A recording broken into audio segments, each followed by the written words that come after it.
Okay. We're now recording.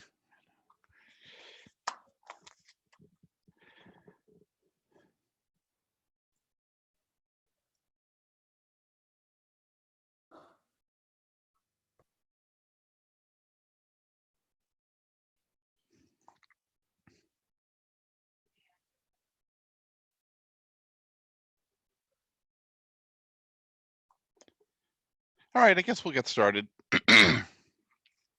So where we left off last week, we were just about to go to question 46, the machinery and equipment exemptions. So, but actually, before I go to this, let me just sort of go through the plan. So tonight, I think we should be able to finish sales taxes. It's pretty downhill sledding from now on. We have mostly some of the easier subjects, but important because they're going to come up on the final.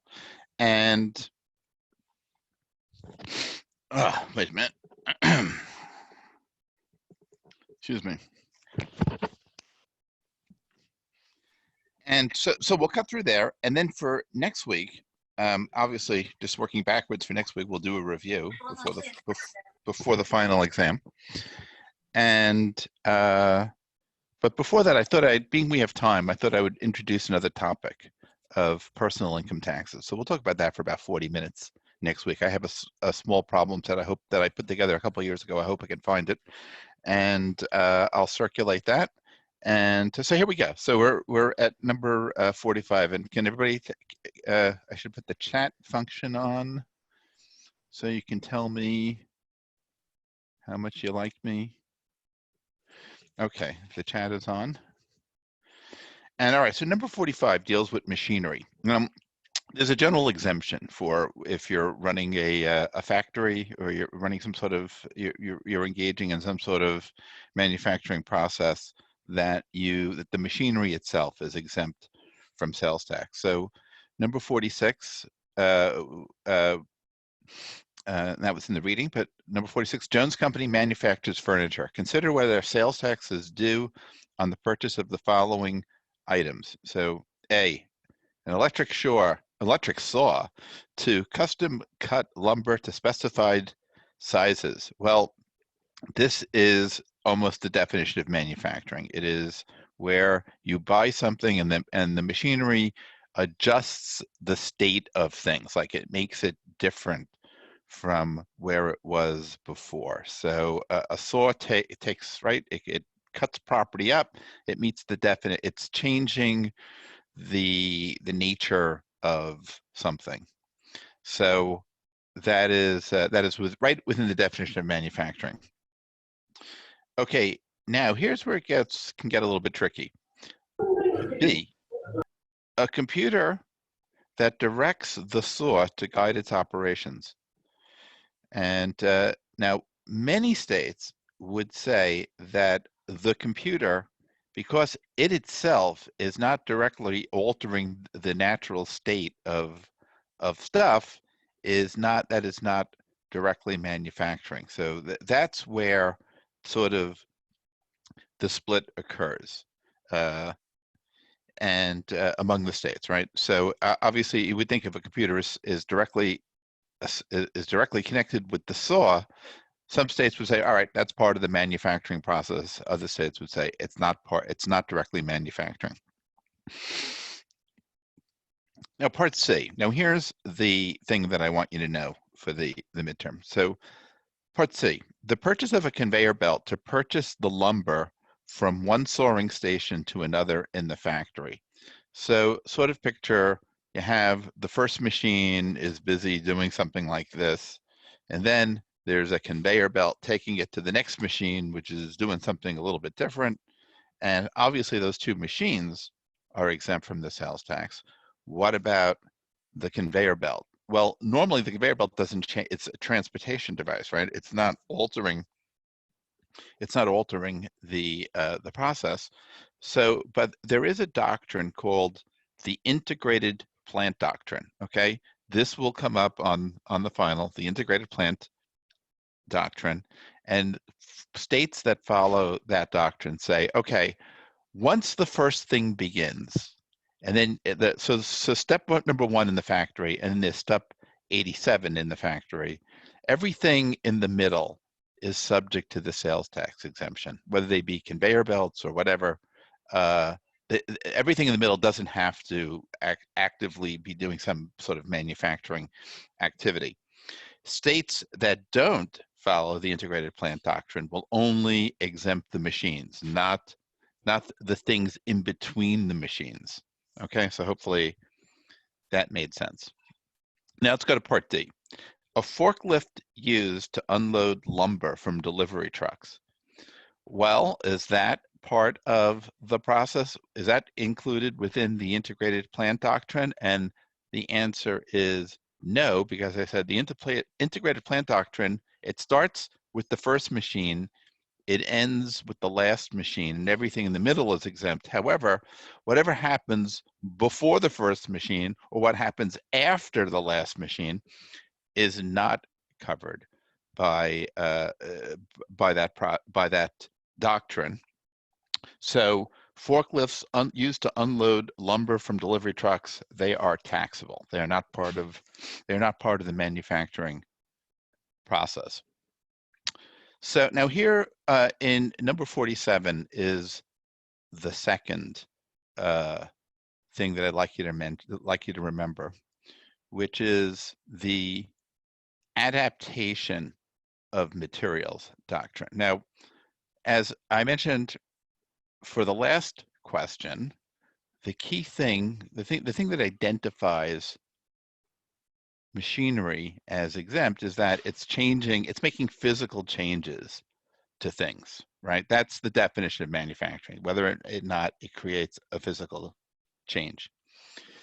And like the chopping machine does, but the conveyor belt doesn't necessarily.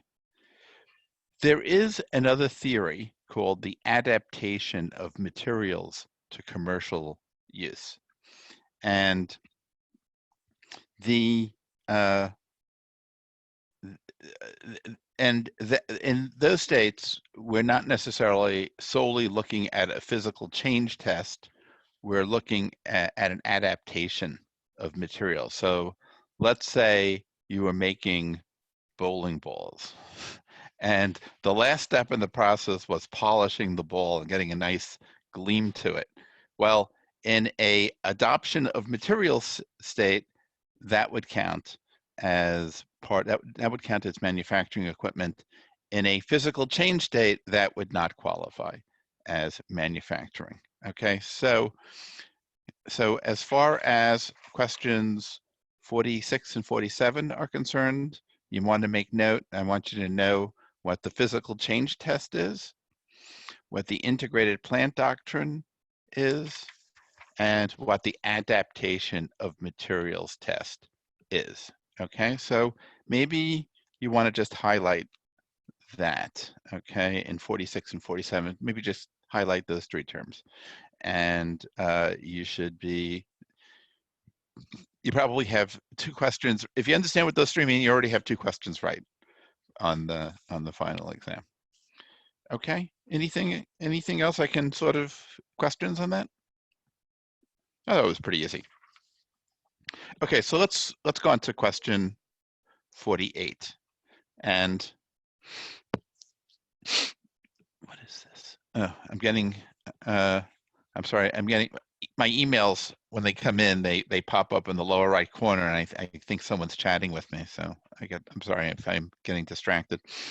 Okay, so our next topic is containers and packaging. So obviously most products, they have to come in some, often arises, well, when the company buys the container, are they the final user of that container, and therefore they have to pay a sales tax on it, or is it something that the customer is buying? So so basically the question is, are they reselling that as part of their final product? So basically this sort of is one of those circular logic type of exercise, but it's going to sound, when we go through it, it's going to sound very, very familiar with a previous discussion we had with the fast food restaurant and with the Cincinnati Red case that was in the book, the purchase of the bobbleheads and the purchase of toys that are given away with the Happy Meals, are those, and the coffee cup containers and the napkins, are all of those things being resold or not? And we already had that discussion, that there's a diversity of opinion. It's pretty much the same analysis here. It differs from state to state. And 48, let's look at C first. It probably makes the most sense. Some states have a specific statute exempting containers from the sales tax, and those are that's probably the easiest example you could look for. Is that if the state just goes out of its way to exempt it. Okay, now let's say in Part C you don't have that, where they don't exempt it. So now you have to go through sort of an analysis of, well, what is this particular product that we're reselling? So let's go look at Part A. In State Brown, which does not have a specific container law, Anna sells, oh, I'm sorry, I didn't set up the problem. The Anna Drink Company sells soft drinks. Consider if Anna has to pay sales taxes on the acquisition of containers. In State Brown, which does not have a specific container law, Anna sells 6 packs of the popular Anna Colada in throwaway cans. Well, this would likely be considered to be a retail purchase by the manufacturer.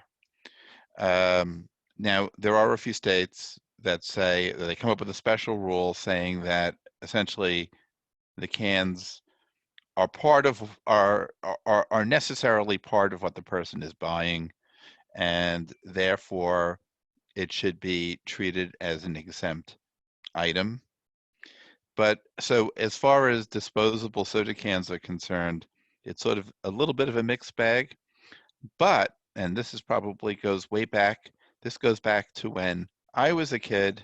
No, actually, I guess I still have it today, where it used to be that they made soda in not disposable bottles, but bottles that you had to give back to the guy. As a matter of fact, now I'm thinking back to like 1959, 1960, where you didn't buy soda at the store. It was actually quite novel later on when they started selling soda.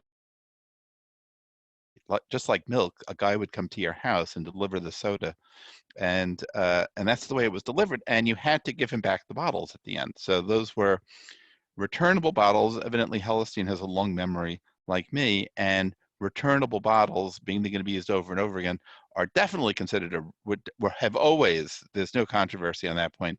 Those have always been considered to be a purchase at retail by the soda company.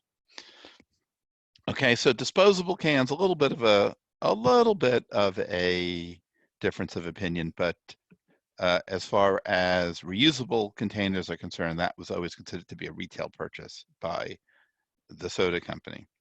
Part B, also in State Brown, Anna sells as part of a special promotion with a baseball team, the Anna Colada in a reusable mug. In this instance, I would say you can make an argument that the retail consumer is definitely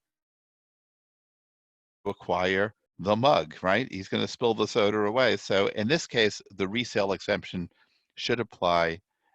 In most instances, it would apply. And, oh,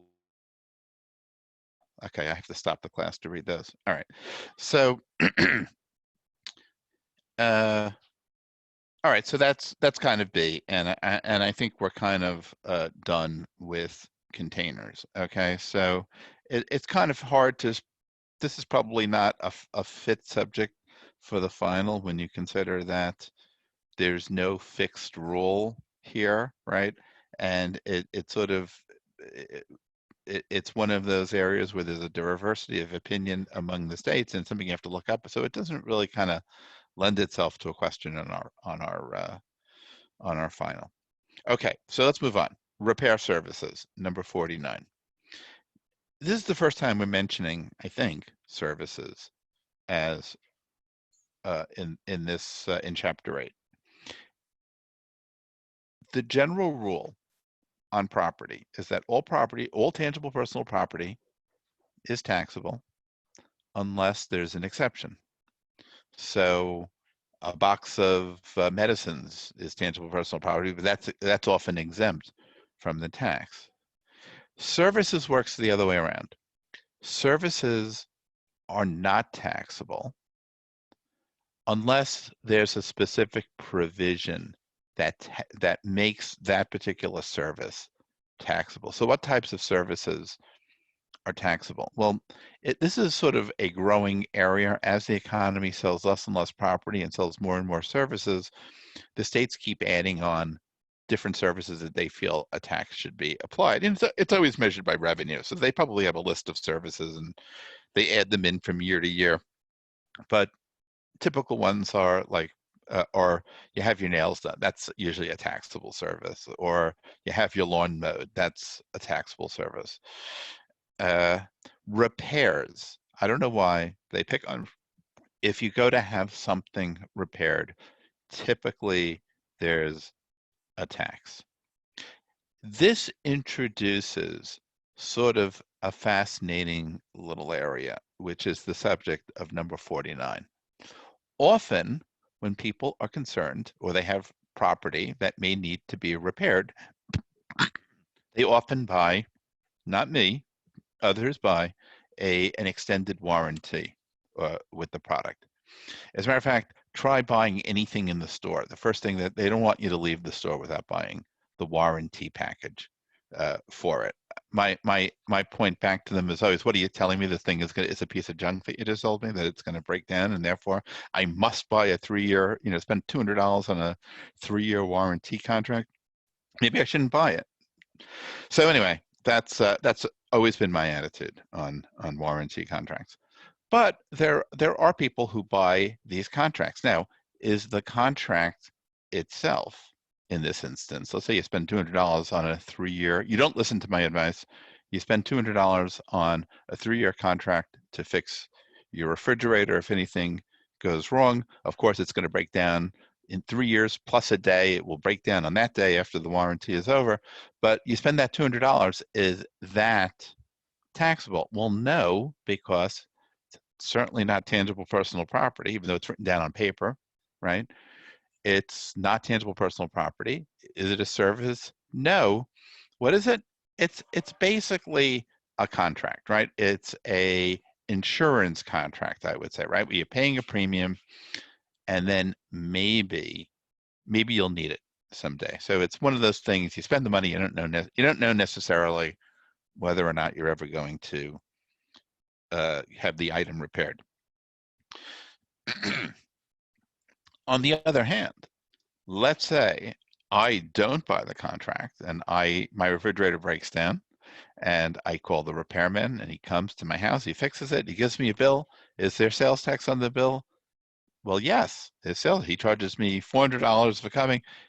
There's sales tax, right, on that bill. Now, if you had selected the warranty contract, right, you paid $200 up front. Is there a bill when the guy comes to service it? No, that was the risk the warranty company assumed. So there's nothing to assert sales taxes on. And that's just sort of the anomaly of these warranty contracts. There's nothing for them to impose sales taxes on. So if you buy the contract, you're guaranteed, you're out the money, but there'll never be sales tax levied. But if you go without the contract and you buy things and you have to pay for a repair, it's going to be taxed at that point. So number 49, and that was, incidentally, there was a case on this in the book, what was it, Covington Pike Toyota. Okay, so the state of red taxes repair services. Jones purchases a new TV for $400, and also, because he is a complete idiot, my editorializing, a 3-year service contract to repair the set for free, covering the next 3 years. Well, that makes sense. A 3-year contract covering the next 3 years. All right. Is the sale of the warranty contract subject to the sales tax? Well, no, it's not a purchase of property. It's not a purchase of a repair. It is a insurance contract that you're buying. Okay. And the issue that was covered in the case was, well, because this was sort of like a prepayment, would that be subject to the tax? And the answer was no, you're buying an insurance contract. Okay, so number 50. Bruce brings his very damaged lawnmower in for repairs. Well, is that subject to the tax? Well, maybe I should have put that one first. Yes, it is. That's sort of the base case. Yes, you bring something in and they repair it, it's subject to tax. Okay, 51. Instead of repairing the lawnmower, the repair service turns it into a helicopter. A grateful Bruce accepts the helicopter and flies home in it. Is this subject to sales tax? And I sort of made this up all on my own. And the answer would be, no, it isn't, because it's not a repair. He didn't take the product that you brought in. He didn't fix the lawnmower. Instead, he built something new out of it. So if you create an entirely new product, very arguably you are, the service was not a repair service, and therefore they built an entirely new product, and that will not be within, or at least that's the way I would argue it, that would not be within the description of a repair. Everybody buy that one? Okay. Go ahead and give you a chance to. Oh, is he an idiot for buying the warranty? Or he buys the warranty because he's an idiot? I think it works both ways, Phil. That's the way I look at these things. I figure you buy insurance to cover catastrophic risks, right? Like, you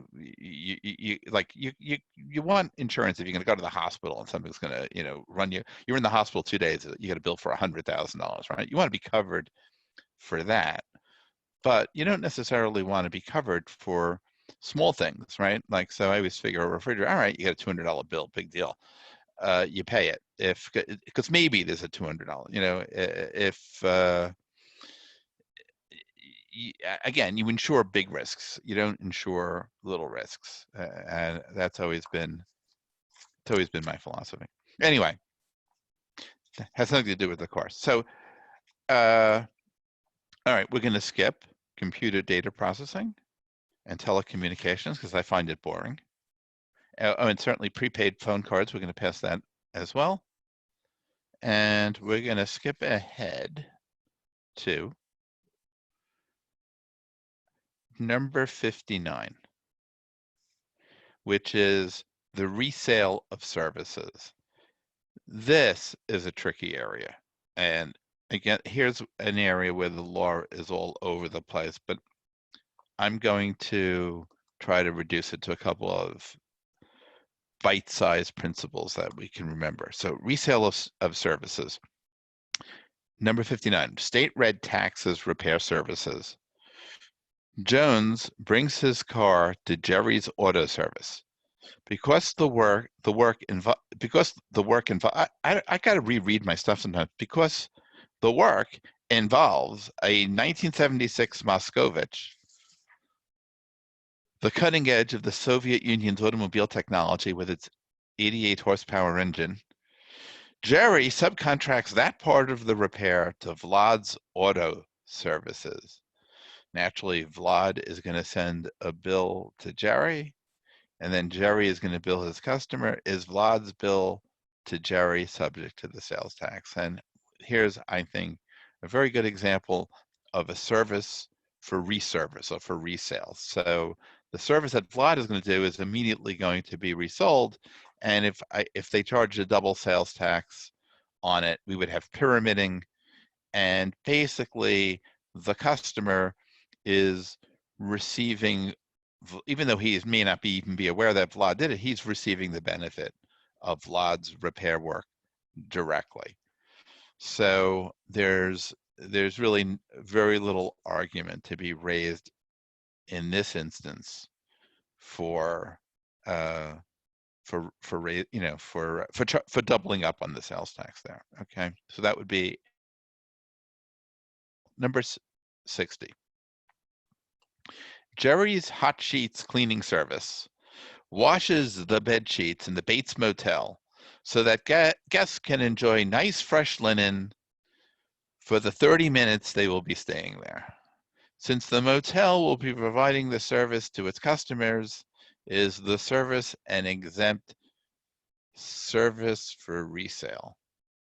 And this is an actual case that this is the Hyatt Corporation case. I just changed it to the Bates Motel because I like writing about it. And this is sort of a tricky thing here, right?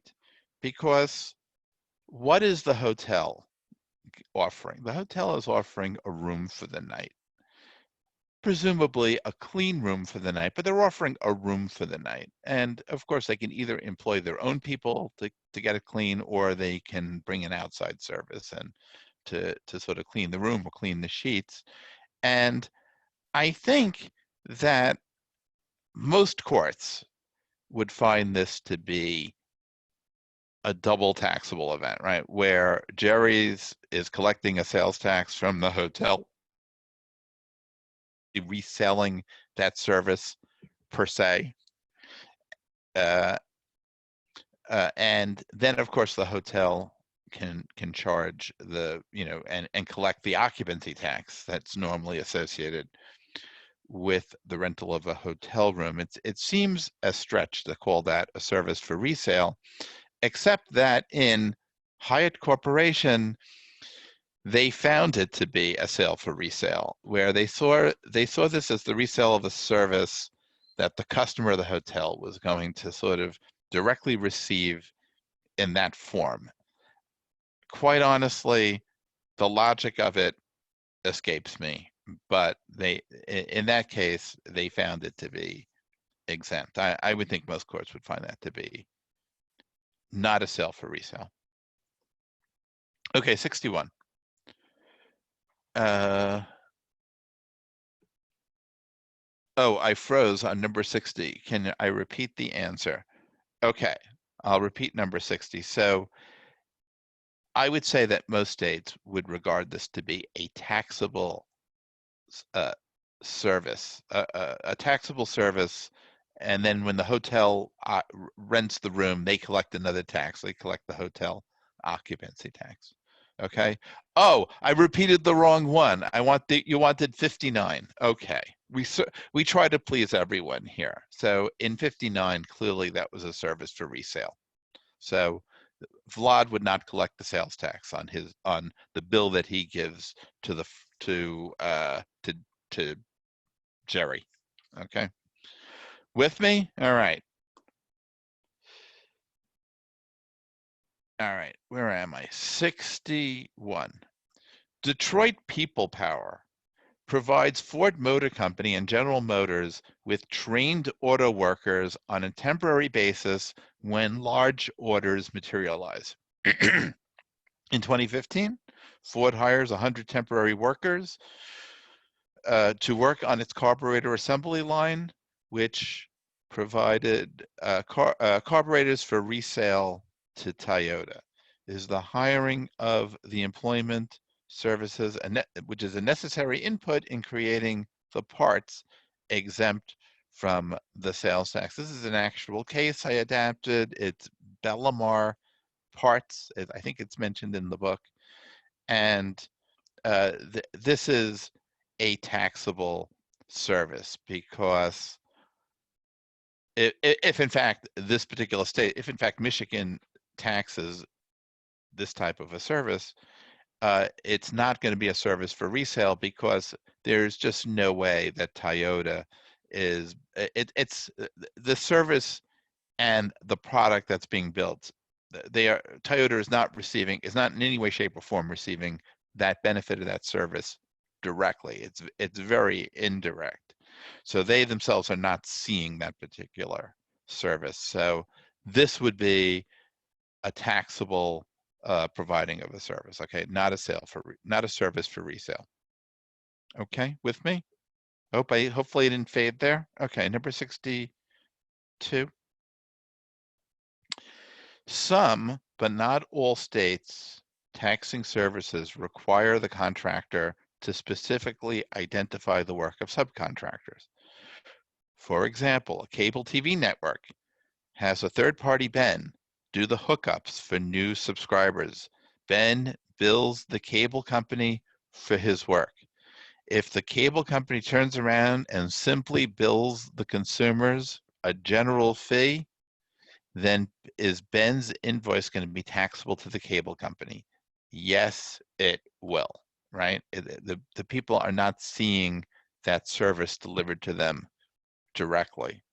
Now, part A, in the alternative, if the cable company bills its customer for the exact amount of Ben's invoice and Ben's services are identified on that invoice, then Ben's invoice to the cable company is not taxable.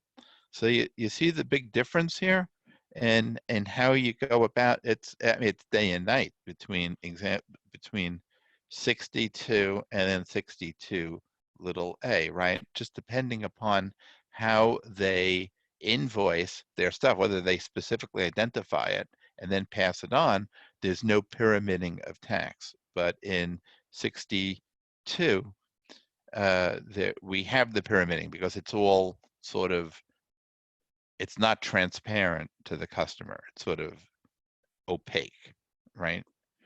He's billing them for his service, and then the company just sort of passes it on as part of their general fee. There's no way you can classify that as a service for resale. Okay, with me, everybody? I see no messages coming in. All right, I will proceed. Real estate transactions. So we talk about real estate, right? Should the sales tax apply there? Well, no. You buy land, you buy Blackacre. There's no sales tax there. Sales tax only applies to the sale, right? The transfer or sale of tangible personal property. Tangible personal property is not real property. So 63, Smith buys a new house for $300,000. Sales tax?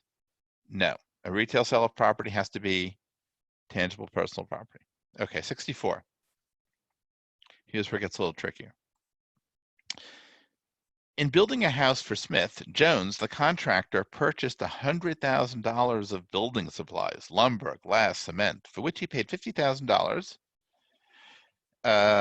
He paid $50,000 for the land. I'm sorry, he paid $100,000 for building supplies, $50,000 for the land, and spent $80,000 for workmen's salaries, and therefore he makes a $70,000 profit on it. Does he pay any sales tax? He's going to take all of that property, right, and then sell the house. Well, we know the second step is exempt. So what about the first step? Do we pay sales tax on the lumber that goes into the house? And the answer is that when you're building the house, the typical rule in most states is that the contractor pays sales tax on the materials that he buys, notwithstanding the fact that once he's done with these materials, they're going to be real property, but when he buys them, they're personal property. So the thought being that all of the things that he buys that are personalty, the lumber, the glass, the cement, all of that he pays sales tax on. Does he pay sales tax on the workers' salaries? Well, no, they're human beings, they're being paid their salary. That's exempt.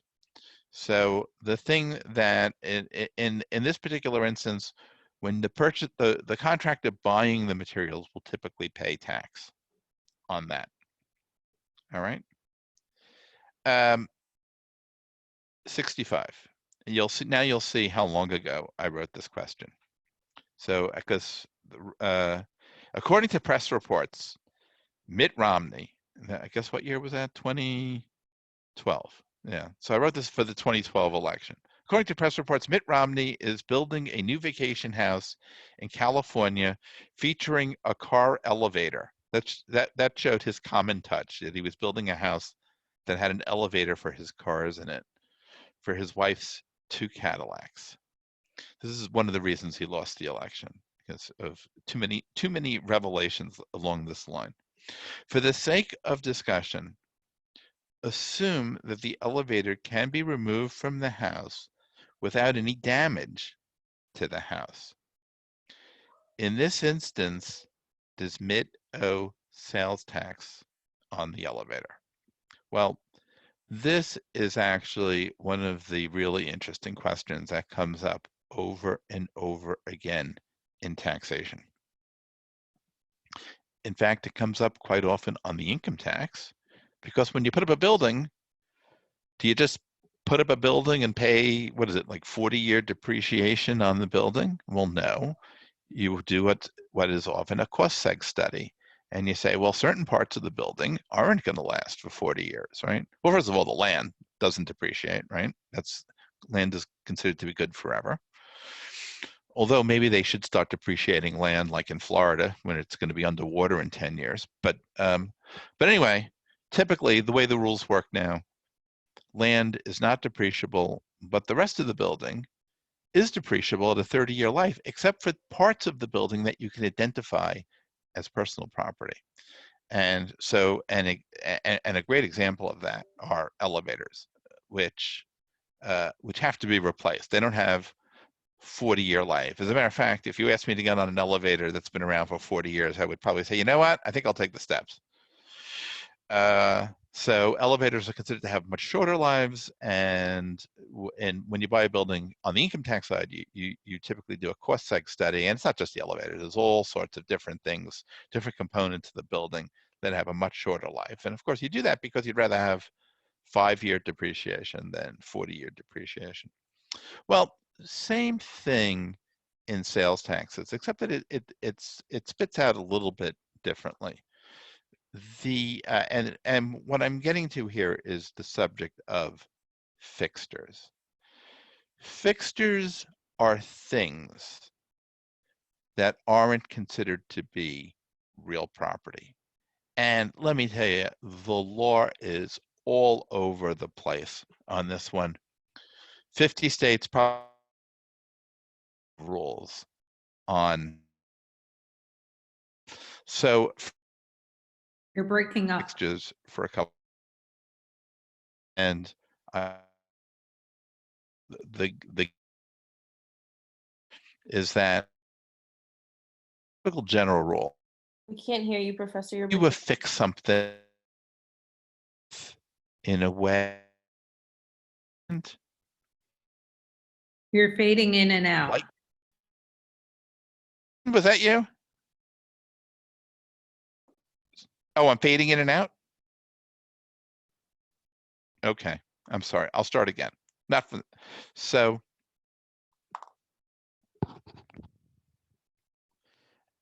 fixtures are typically something. The sort of the boundary around fixtures is something that is permanently affixed to the ground, sort of like it's cemented to the ground, or it's bolted to the ground in a way that conveys a sense of permanence.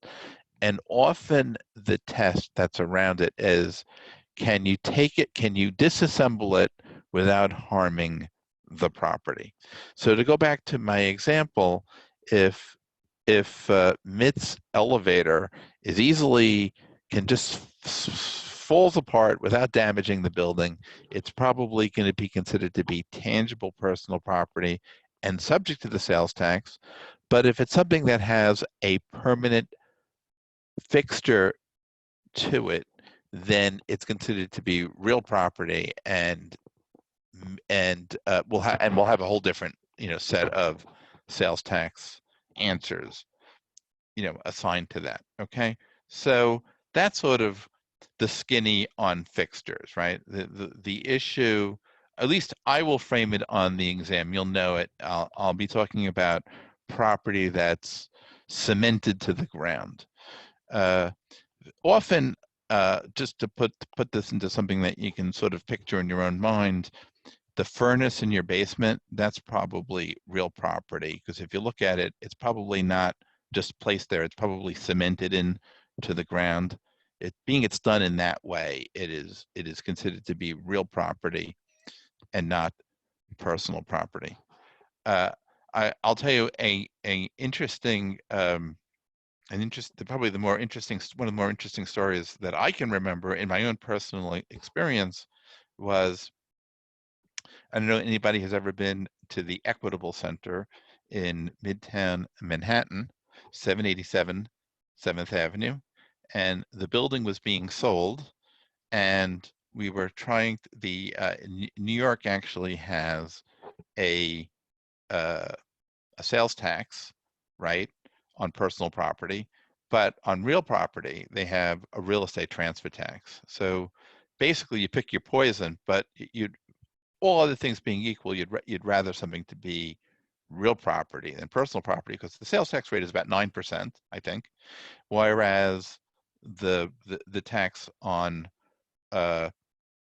real property is more like 2%. So if you have a choice, you'd rather pay the 2% tax. And in the Equitable Center, I had been in and out of this building a zillion times, and I had never noticed, I never really know who really takes that there was this gigantic mural on the wall. And I remember the Equitable company spent like $6 million.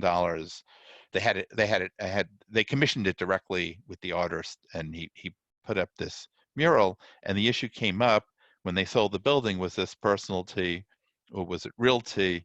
And I remember we went down to the lobby. We were standing there, sort of staring, and this thing was like halfway, like 30 feet up in the air, and we were looking at it, and I was there with the agent. We were trying to figure out, well, gee, is this painting removable and therefore personal property, or was it somehow permanently affixed to the building? And we attracted quite a bit of attention, sort of standing there trying to, and I guess people were saying, boy, these guys are really appreciating the art. When in fact, we were trying to figure out, and mostly the one thing I didn't want to do was get one of those hoists and go up in the air to see how it was affixed. But finally, we decided it was painted onto the building, and that therefore it was part of the building. It was the painting actually represented real property and not personal property, and so that the sale of the building it wouldn't be taxed as a tangible asset. So that was my one little brush with fixtures. Okay, I didn't cut out there. I sounds like, what about swim? Oh, somebody just wrote, what about swimming pools? Well, I would say a swimming pool is real property. Oh, I guess it depends. Which type of a swimming pool are we talking about? Are we talking about Philip? Are we talking about an in-ground swimming pool? I would say that's real property. But one of those like above ground swimming pools that you sort of assemble from a kit, and yeah, I would. Yeah, no. Well, no, I would say no. I disagree. I would say an in-ground swimming pool is not a fixture. That it's real property, right? And it's unambiguously real property. Whereas an above-ground swimming pool, like those crummy-looking ones that like they're above ground and they're like a steel frame, and you fill it with 8,000 gallons of water. And you can disassemble it without harming the earth. I would say that that's personal property.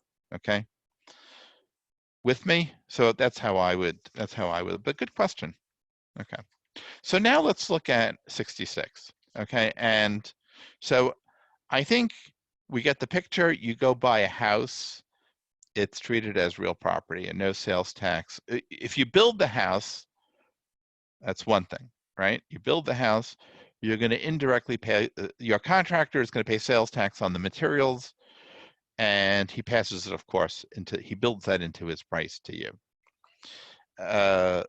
Right? Then later on, somebody else buys the house from the first guy. That will be maybe subject to a real estate transfer tax, but not subject to a sales tax. But there is another, but they're becoming more and more, I think you're starting to see them more and more. They're going more mainstream, which is prefabricated houses. These are houses that are made in a factory, and then they put them on those big trucks, way, 2 lanes, and an hour they're delivering a house to somebody's location. And the question thereby comes, well, is this house personal property or is it real property? And I sort of illustrated here the two approaches from two different states. And so I came up with a house being sold for $300,000, and there's land, there's materials, there's labor, and the materials were $100,000. And in Idaho, they only impose the tax on the materials, not on the land, not on the labor, only on the materials. Minnesota, though, takes the approach that this house is the entire sales price of the house is subject to the personal property tax, which seems like a very dishonest approach to the whole thing, because now they're forcing people to pay sales tax on the land, which doesn't make much sense to me. So those are the two approaches. So assuming that Idaho and Minnesota each had a 5% sales tax rate, in Idaho, you're only paying $5,000 of tax. In Minnesota, you're paying $15,000 of tax. Okay, with me? All right, so that's, what time is it? Okay, we're moving along at a good clip here. All right, so next, our next subject is use taxes. And at the very beginning of the semester, when we were talking about the Quill case, we talked about use taxes back at that time.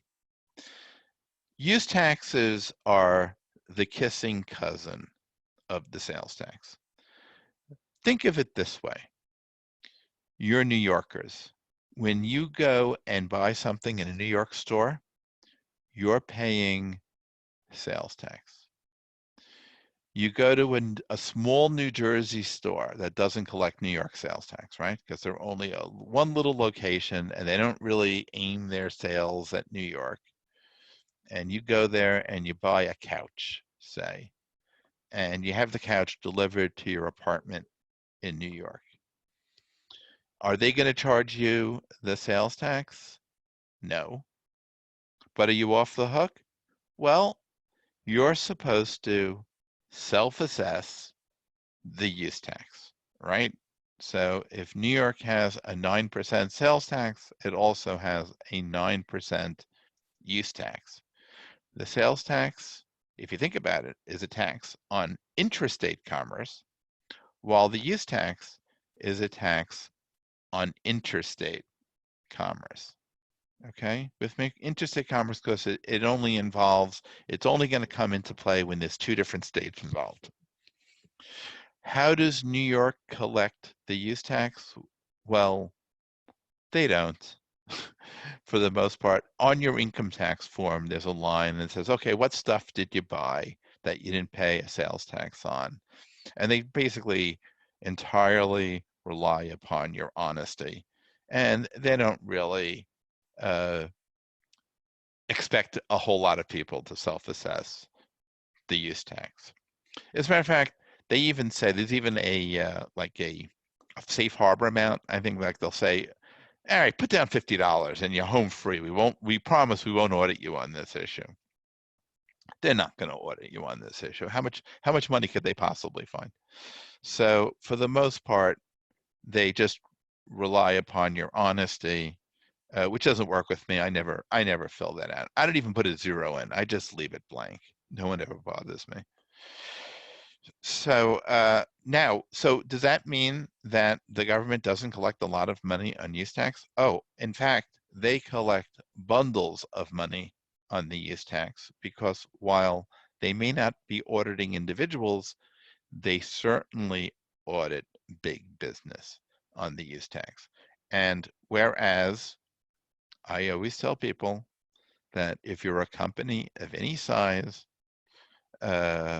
and by any size, I mean, you could be pretty small, while an income tax audit is probably, like maybe a 10%, 20%, 30% possibility, depending upon the amount of money the person makes.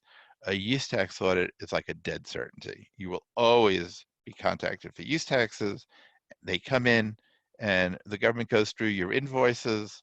And it's funny the way these things work. they usually come in and they do a 3-year audit. Does that mean they look through 3 years of invoices? No. They pick 1 month at random. They might just out of a hat, they'll pick a month, and then they'll extrapolate that. Whatever result they find for that month, they'll multiply it by 36, and that's the use tax assessment. The government always walks away with a lot of money on these use tax assessments. So, yeah. So anyway, companies, it's more of a thing with companies, right? It's strictly enforced against them. So, 67, why is a use tax considered a compensating use tax? Because it's to compensate for the state for not collecting a sales tax. Do they have to be exactly the same rate? This is an interesting point.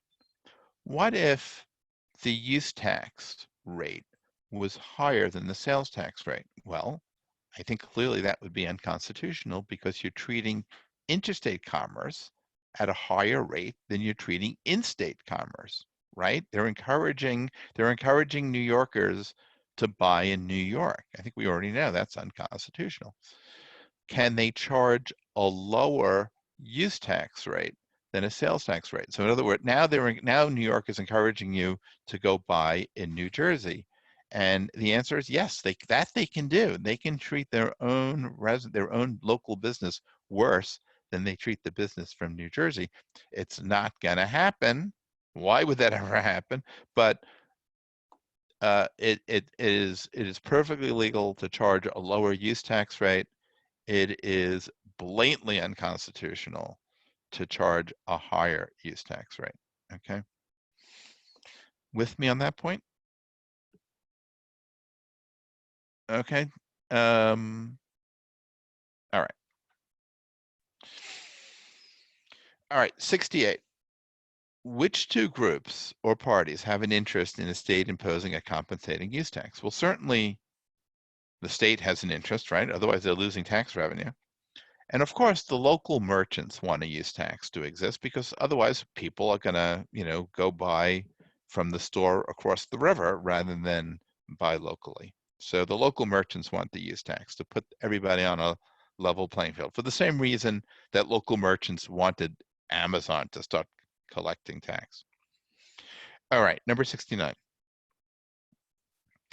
What specific actions implicate the use tax?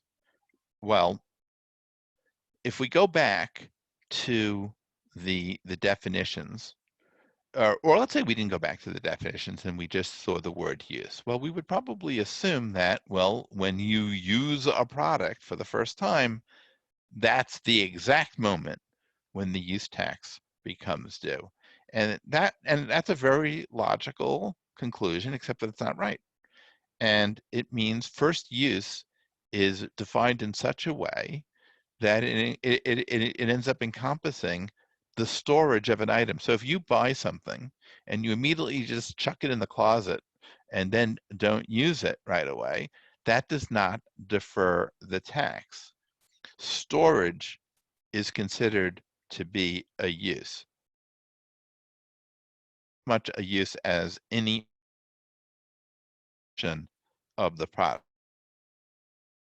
I guess a key point that actually with the use of a specific. Number 7, purchases non-business use of State Brown ordered this only from a business. The Postal Service, a common by Johnson, use tax due. Professor, you're breaking up again. What? Okay. Refer question. Say stores the store. Okay, so event as well. Let's do. refer that Johnson, while visiting his state red sales tax upon returning home, sales and use tax rate is 7%. This tool room, a use tax, and if so, well, area, you change states. Professor, you're Tax. breaking up. We haven't heard you since Get up. 1970. Start again. Number 72. Start at 70. Go back to 70. We haven't heard you. We keep on trying to let you know.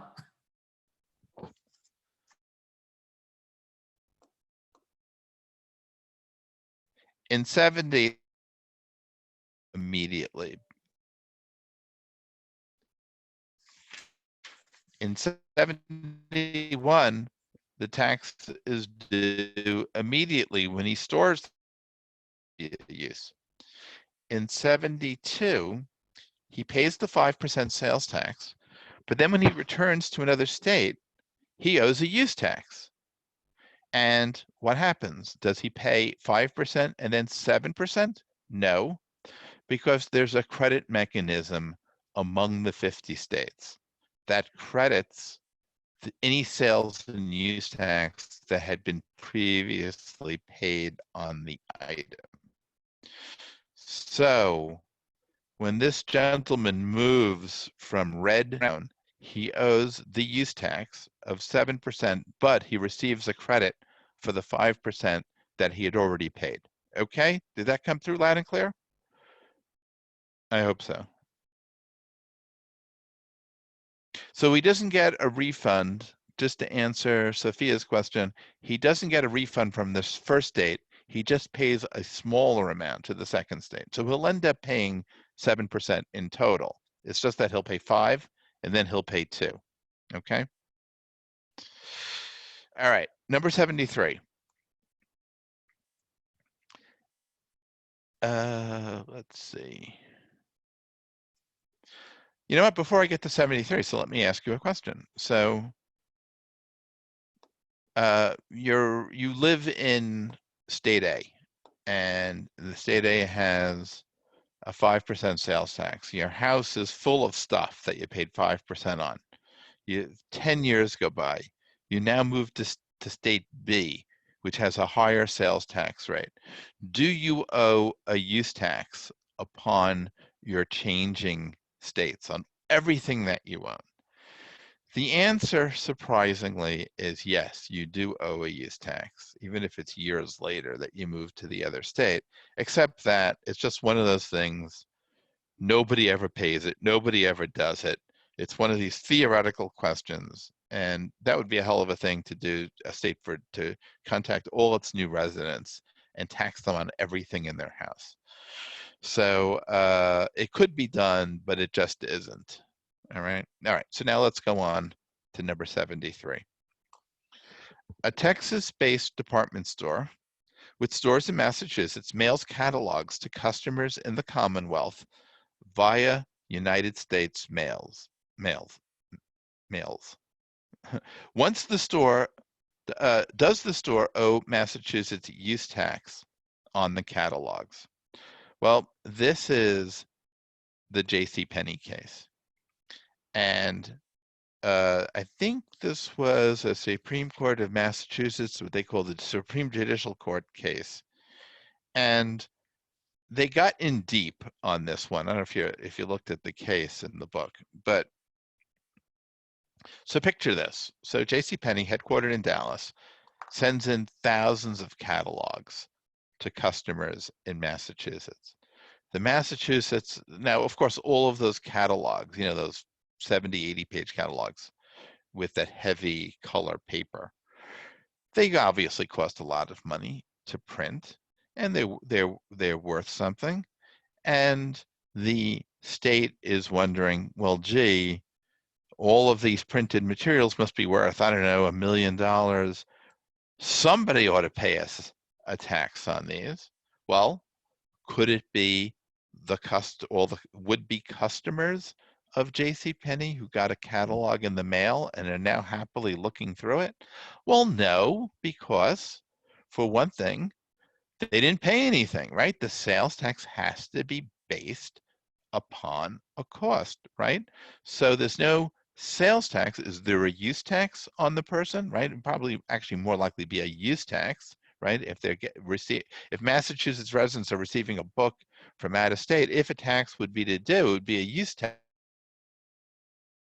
There's no base for the tax because the people got the catalog.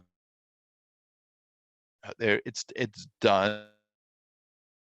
That in buying products. The state pondering, and then suddenly these Massachusetts property of the customers or until it's actually placed into their mailbox. So if you think about it, JCPenney owns material while they're in Massachusetts being delivered by the post office. During that time interval, JCPenney has acquired property and is using it in Massachusetts. So so in 73, I'm not asking a question, I'm just telling you to see the JCPenney case. So back to the questions. Oh, I'm sorry, I guess I am answering number 73. Is JCPenney considered to be using the property in Massachusetts? The answer in this case was yes, they were using it. Therefore, they were exercising it with their right and their power. They had all the incidents of ownership until it was actually delivered. And accordingly, they owned property. They were using this property in Massachusetts, and therefore a use tax was due upon it. It's basically the same rule when somebody gives you something to the supermarket and they give you a taxable item. So it's not food, it's, I don't know. They give you a plant worth $10. They just give it to you. Do you owe sales or use tax on it? No, you didn't pay anything for it. Does the store owe tax on it? Yes, because they are deemed to be the final user. When something is given away, the person giving it away is considered to be the final user of that product. So therefore, he pays tax on his acquisition of that property. He's not reselling it, he's buying it to give it away. All right. Number 74. Is the JCPenney opinion consistent with the U.S. Supreme Court's opinion in Quill versus North Dakota? Now remember back to Quill all the way at the beginning. Remember Quill, and this is before Wayfair came along. Remember, Quill wasn't required to collect sales tax in a particular state. But here, JCPenney is in another state, and they're being required to pay a use tax. And that's really the answer to the question. Quill dealt with a different issue. It dealt with the collection of tax, not with the payment of tax on your own account. So there were two completely different situations. The obligation to collect tax, which back then under Quill meant you had to have physical nexus in the state before you could be required to collect and remit the tax. Here in JCPenney, they are simply being taxed on property that they use in Massachusetts. Okay, number 75.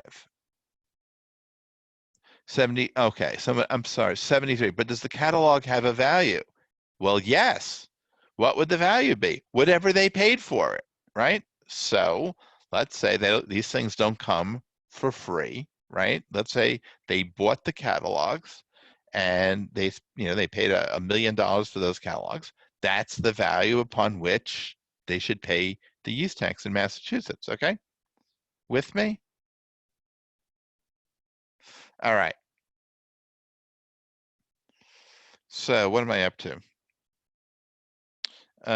75. So I already asked this, can the New Jersey use tax affect classes of property exempt from the New Jersey sales tax? No. This would discriminate against interstate commerce, right? Okay, already covered. 79. Already answered. Can the New Jersey sales tax affect classes of property exempt from the use tax? Yes, this is not discrimination against interstate commerce. Of course, why would anybody do this? So you are allowed to treat the residents less favorably than the non-residents. Okay, the theme of our course. All right. 77. Referring back to question 67 rather, say that after 6 years, Johnson moves to state gray where they impose a use tax of 10%. Is he subject to the additional use tax? So this is the guy who paid 5, then he went home, he paid the additional 2, and now a lot of years later, he moves to a third state and where the rate is 10%. Use tax, again, yes, for the set. Okay.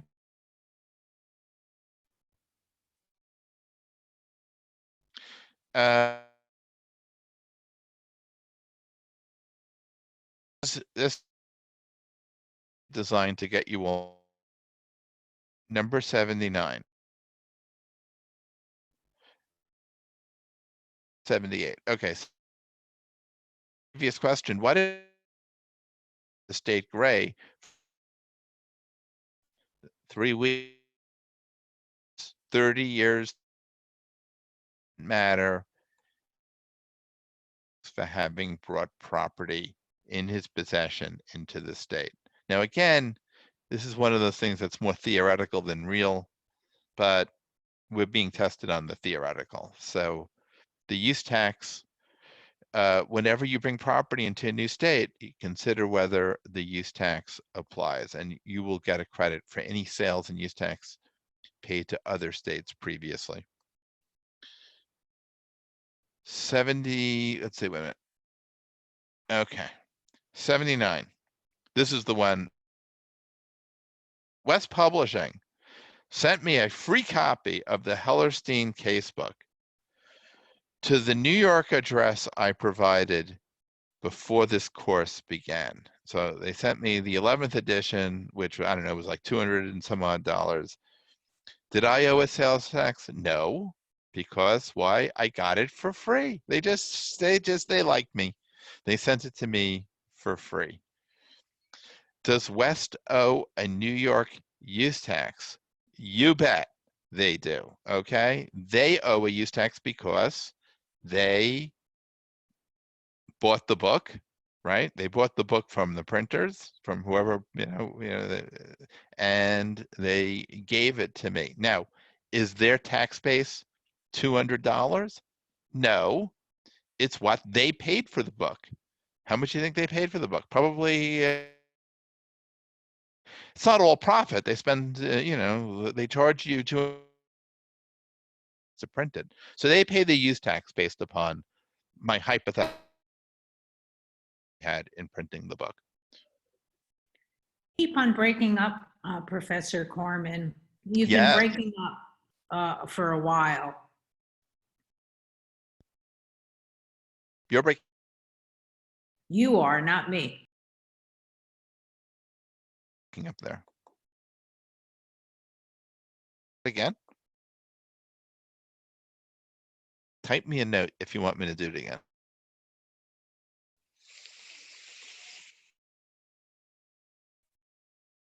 It's very, wind isn't even blowing like last week. 77. All right, let's go back to, all right, you know what? I'm turning, first of all, I'm turning off the camera.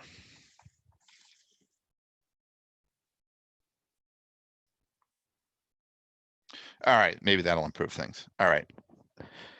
77. All right. So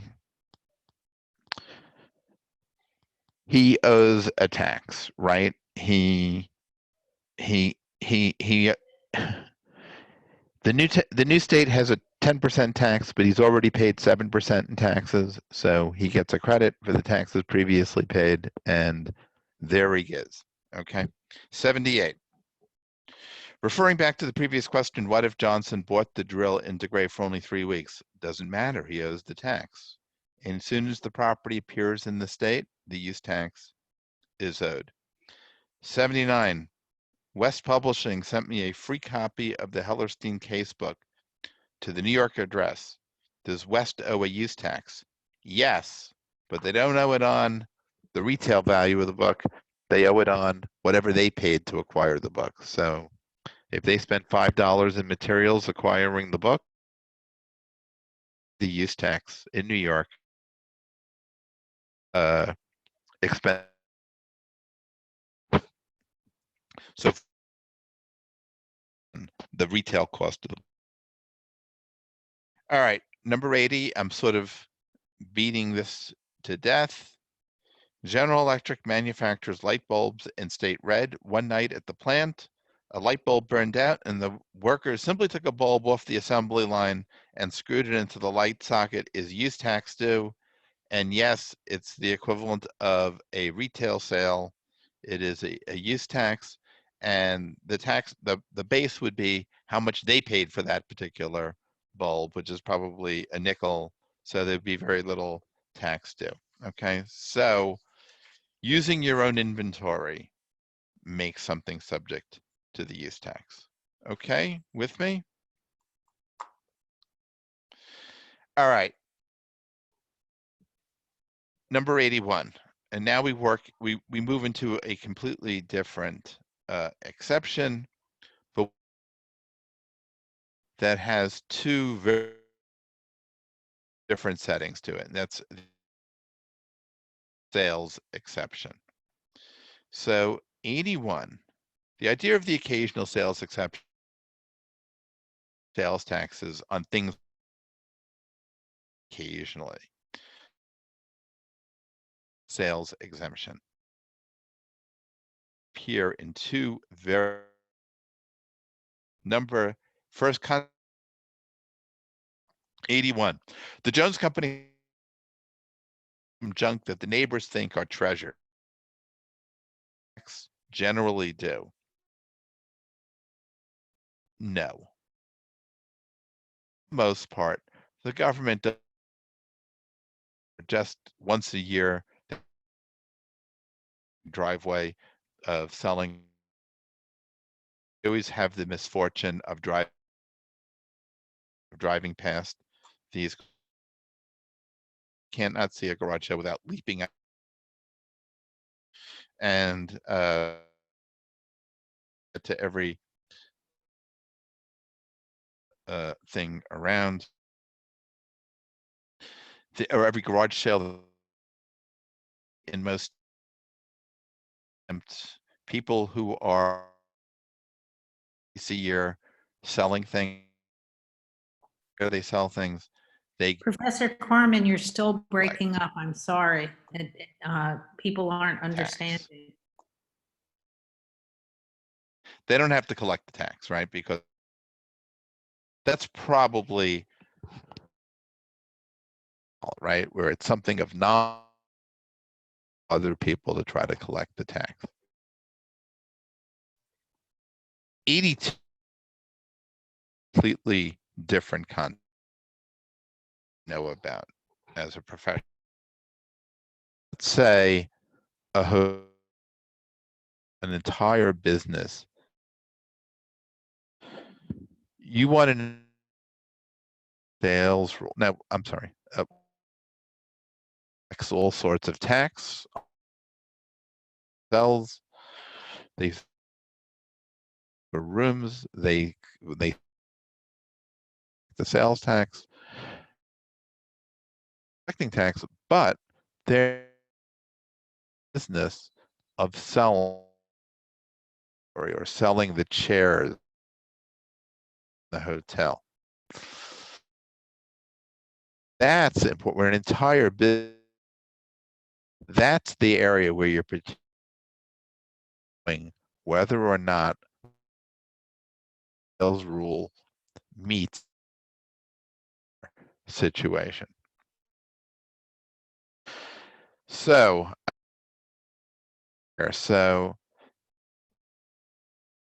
dollars of food inventory, $5 million of items taxable. The food in word there, inventory, be sold. So it doesn't even matter if there's an occasional inventory, is going to be covered by the resale certificate. So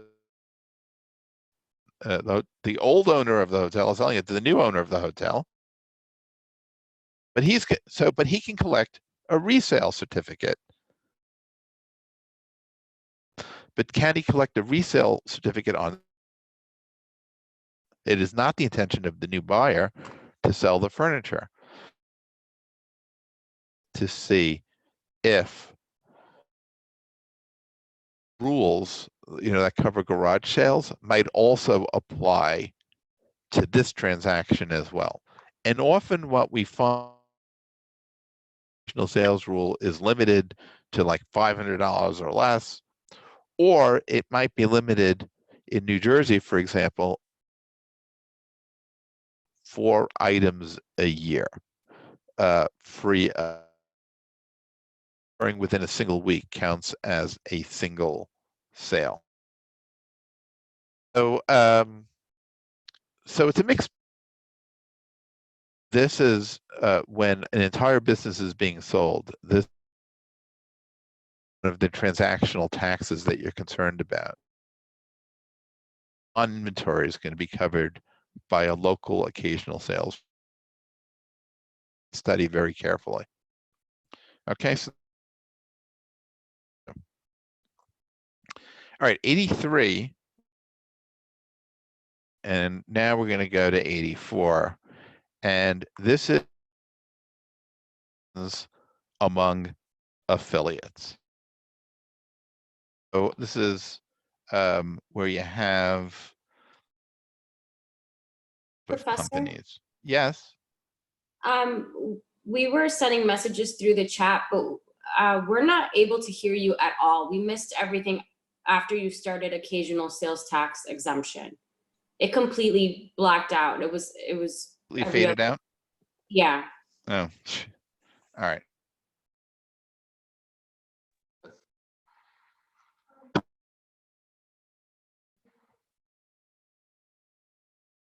Are you aware that I'm talking? So, someone say something to me, if you can hear me. We can hear you right now, but for the last 5 or so minutes, we haven't really been able to hear anything. Okay, you gotta tell me immediately, because it doesn't benefit anybody if you can't hear me for Yes, 5 but minutes. we tried to by Oh. chat and interrupting you. Okay. So yeah, I guess I didn't hear you. I guess I didn't hear you either. All right, but it's good. But we do have the chat, so I guess you can communicate that way. So all right, so let's go back over occasional sales again. All right. So the occasional sale will always cover, or typically will always cover, like something of nominal value. So such as like a garage sale, right? Where you're selling whatever junk you don't want anymore in your house, all right? The state has no interest in making homeowners who are only going to sell a couple $100 worth of stuff register to collect the sales tax. So typically they give an out to that. Where it becomes more important, though, is often things of great value are being sold, but on an occasional basis. So in my example here, a hotel sells its inventory, and it also sells its furniture to the new hotel owner. Okay, so old owner is selling it to the new owner. And I guess there's 2 different exemptions to concern ourselves with. One of the exemptions is he's selling his inventory. Well, the inventory is going to be resold, so the buyer can give the seller a resale certificate for the inventory. He can't give him a resale certificate for the furniture. So our interest here is to determine whether or not the furniture is covered by an occasional sales rule. Here, there's a huge disparity of treatment among the states. Some states have a dollar limit on occasional sales. Others have, no, you can only sell once or twice a year, and past that point, you can't have an occasional sale. All right? Did you hear that? Uh-oh, no one's telling me. Okay. Yes. I heard that. All right.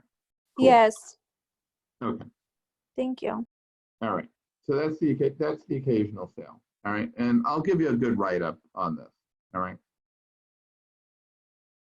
All right. So we're skipping 83. And now we're coming to intercompany transfers among affiliates.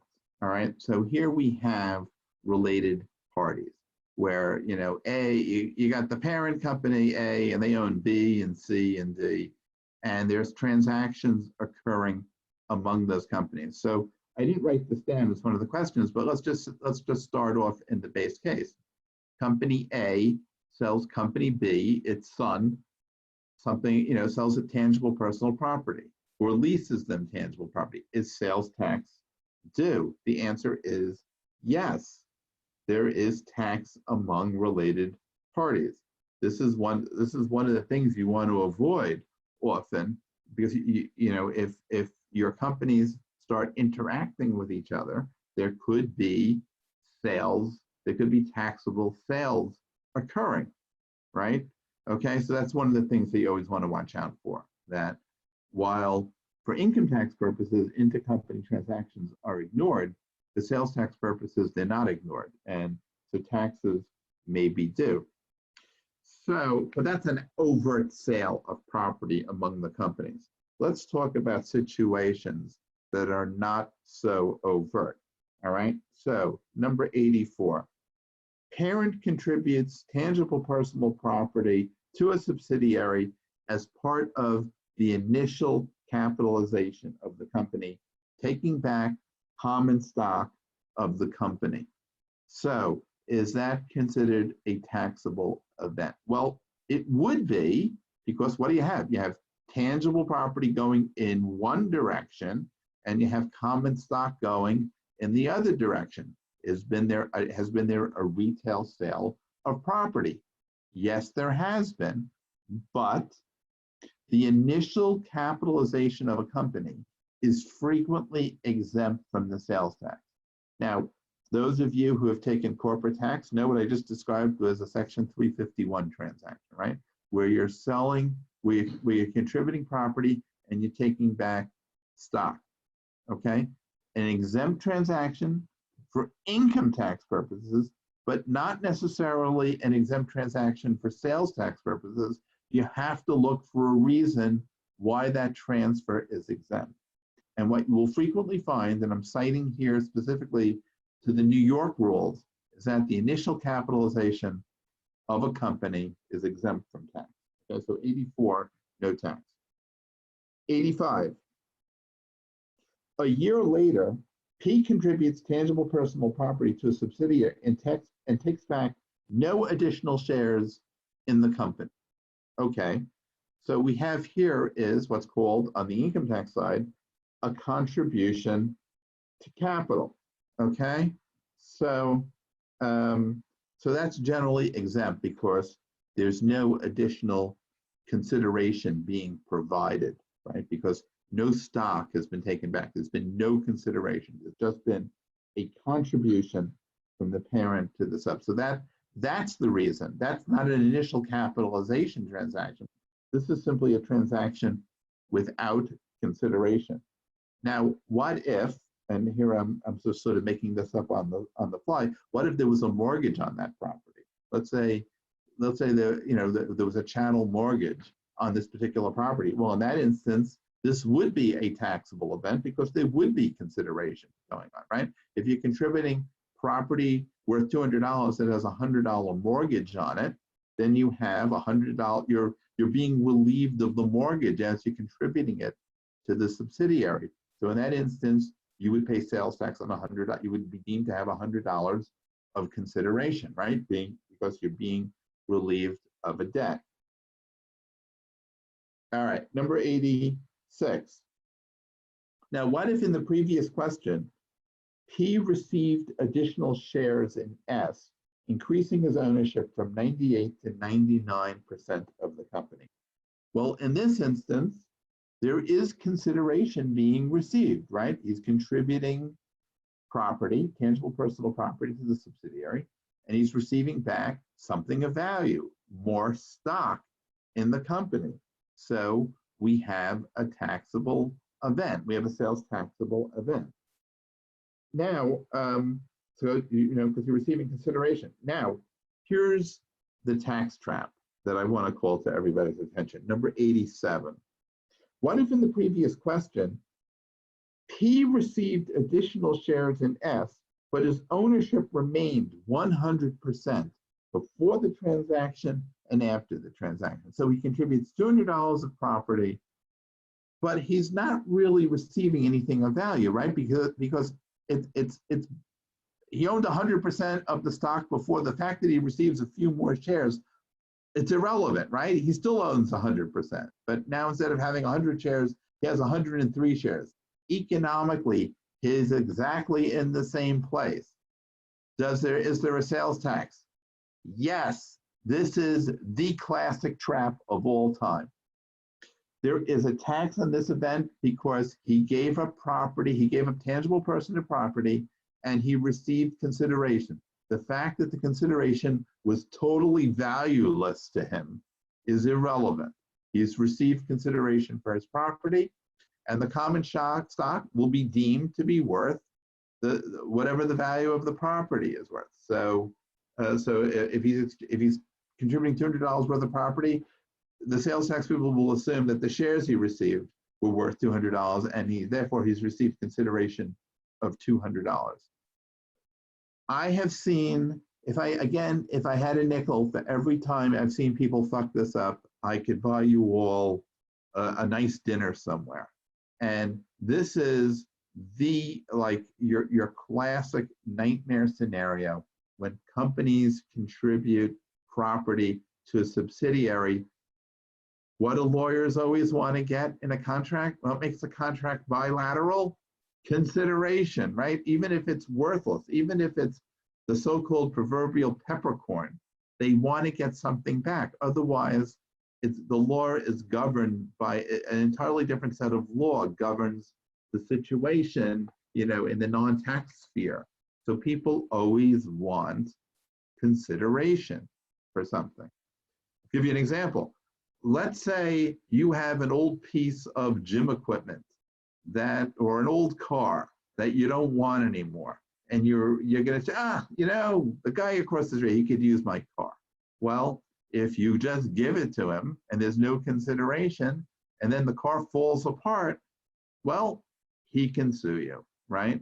You gave him a piece of junk. On the other hand, if you sold it to him for $1 and you put it in the contract, you're selling it as is, right? You're now relieved of all liability. So that's one of the reasons lawyers always want to see consideration in a deal, except that when it happens in this particular, and this is something that happens every single day. You always have parent companies contributing assets to the subsidiary. If sales tax people are consulted, and guess what? They never are. If the sales tax people are consulted, they will say, don't take back any consideration, don't take back anything. And say, no, we took back something worthless. No, that was bad. Don't do that. So, all right, so I don't want to belabor the point, but that is, and it's right there in the New York regulations if you want to take a look at it. So consideration, even worthless consideration, can sometimes be harmful in these intercompany situations. Okay, with me? All right, so now 88 is now the cousin situation. Let's say subsidiary distributes a dividend of $5 million, not in cash, but in furnitures and fixtures to its owner, P. So sub distributes $5 million worth of furniture and fixtures to P. Okay, do we have a transfer of tangible personal property? Yes. We have transfer of possession? Yes. But do we have consideration? No, because a dividend there's never an exchange for dividend, right? A dividend is always unilateral, right? Where the subsidiary declares the dividend and pays it up to its parent. It doesn't receive anything in return. So accordingly, that's a tax-free event. Okay, with me? Okay. So, all right. So I'm not seeing anything on the group chat. So, all right. So now let's move on. Next subject: coupons and discounts. 89. Jones buys a TV at Best Buy. The set normally sells for $800, but Jones has a store coupon. All right, so he has a Best Buy coupon for $300 from the newspaper. What is the measure of the sales tax? Well, it's going to be $500 because you know why? Best Buy only collected $500. This is just some stupid way. This coupon is just a way to bring people into the store. Instead of selling it for $500, they're selling it for instead of selling it for $800, they're selling it for $500. It's that simple. The sales tax is going to be on the consideration paid, which is going to be the $500. Okay, it's a store discount. Now, compare that to the following situation. Jones buys the same set with a $300 coupon from Sony, the set's manufacturer. What is the measure of the sales tax? Well, this is totally different. The store is still collecting $800, right? It's getting $500 from Jones, and it's getting $300 from Sony. So in this instance, the sales tax is measured at $800, not at the 500. Okay, not at the cash consideration. The store is receiving two different sources of consideration. I guess the real interesting question is who pays the tax on the 800, and I guess it would be Jones. But all right. So that's the consideration that's getting paid. All right. 91. Roberta buys $1 of soap at the apartment with a 50-cent coupon torn from the Daily News. What is the measure of the sales tax? And if I ask you this, you should refuse to answer the question because it's a trick question. I did not give you enough information to answer the question, right? Because you don't know that whether is it the supermarket's coupon or is it the soap manufacturer's coupon? So 91, there's no answer to the question. Okay, not enough information. All right, 92, we're going to skip. And now let's go to taxes, which is covered in the book. Do you pay sales taxes on taxes? And the answer is typically no. So 93, taxpayer purchases a $300 lawnmower and pays a $30 Al Gore federal tax levied on the purchase of internal combustion engines. What is the measure of the sales tax? Will it be $300 or $330? And there are some differences among the states, but by far the majority rule would be that you don't pay tax on tax, that you pay tax only on the $300 that you're paying for the lawnmower. Okay, 94. The store selling the lawnmower pays a $1 litter tax on the discarded packaging. The store passes this cost on to the consumer of the lawnmower. What is the measure of the tax? Well, in this case, this is just pure pyramiding, right? The store is just passing on its costs.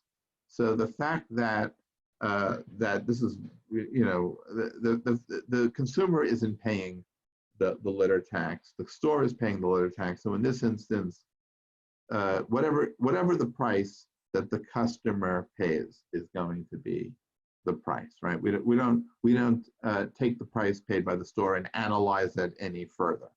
All right. So the previous question related to, well, what if the taxpayer is paying the $30 internal combustion engine tax, and that would be a non-starter for the most part. That would be, the tax would only be due on the retail value or the retail price of the lawnmower. All right, I guess you're hearing me or you've given up. So number 95, we're going to trade in. All right. Now this is a heck of a good test question. So listen carefully. John owns a Buick and Jerry owns a Ford. They're both of equal value. Neither is a dealer in cars. They swap cars. So John gets the Ford and Jerry gets the Buick. Okay. What is the measure of the sales tax? Well, guess what? There's two sales taxes due in this particular event, right? For income taxes, we might not have a recognition event because what we have is a like-kind exchange. But for sales taxes, there are no like-kind exchanges. So a sales tax, each of these two parties, if this car is worth, if each of these two cars is worth $10,000, and there's a 10% sales tax, they each owe $1,000 sales tax. So there is $2,000 of sales taxes on this particular exchange of cars. And by the way, the government always gets the tax on cars. Where do you pay it? You pay it when you go to register the car, right? You have to present your bill of sale and you pay the sales tax at that time. All right, number 96. Now this is what's worth knowing. John brings his Buick to a car dealership and trades the car in for a new Honda. Since the trade-in value is $500, John pays only $24,500 for the $25,000 Honda. What is the measure of the tax? Well, guess what? In just about every single state, the sales tax would be $24,500. They give you a discount for the trade-in value of the car. Why? There is no logical reason for this rule other than car dealerships have a good lobby in each of the different states. So here is a complete disparate treatment. If just two people, non-dealers, exchange cars, double sales tax, or not necessarily cars, anything, double sales tax. When you bring a car to the dealership though as a trade-in, and often your trade-in is a lot more than $500, you receive a discount on the tax. Okay. This is okay. So that's 96. Someone asked, isn't that a capitalized cost reduction? Well, Phil, you have a good memory because I did speak about that a while ago, and that's on leases. So on a lease, if a car is $25,000, but at the end of the lease, they're going to give you $15,000 back, or the car is going to be worth $15,000 at the end of the lease, you only pay sales tax on the difference. So that's the big advantage of leasing. A question was asked on 95, why isn't that an occasional sale? Well, I guess it could be an occasional sale. You'd have to look at the occasional sales rule. So in other words, in 95, the two people owning cars and they trade them, could that be an occasional sale? And I would say, yeah, I would look at the occasional sales rule to see if that's covered. But probably not, because again, on cars, the government really wants their tax money on cars. And when you go to register it, you have to present a bill of sale, and they always charge you a sales tax on the bill of sale. So I'm actually tending to, I don't know why I'm saying this, but I'm tending to doubt that there's such a thing as an occasional sale on cars. Okay, it's possible, but I doubt it. All right.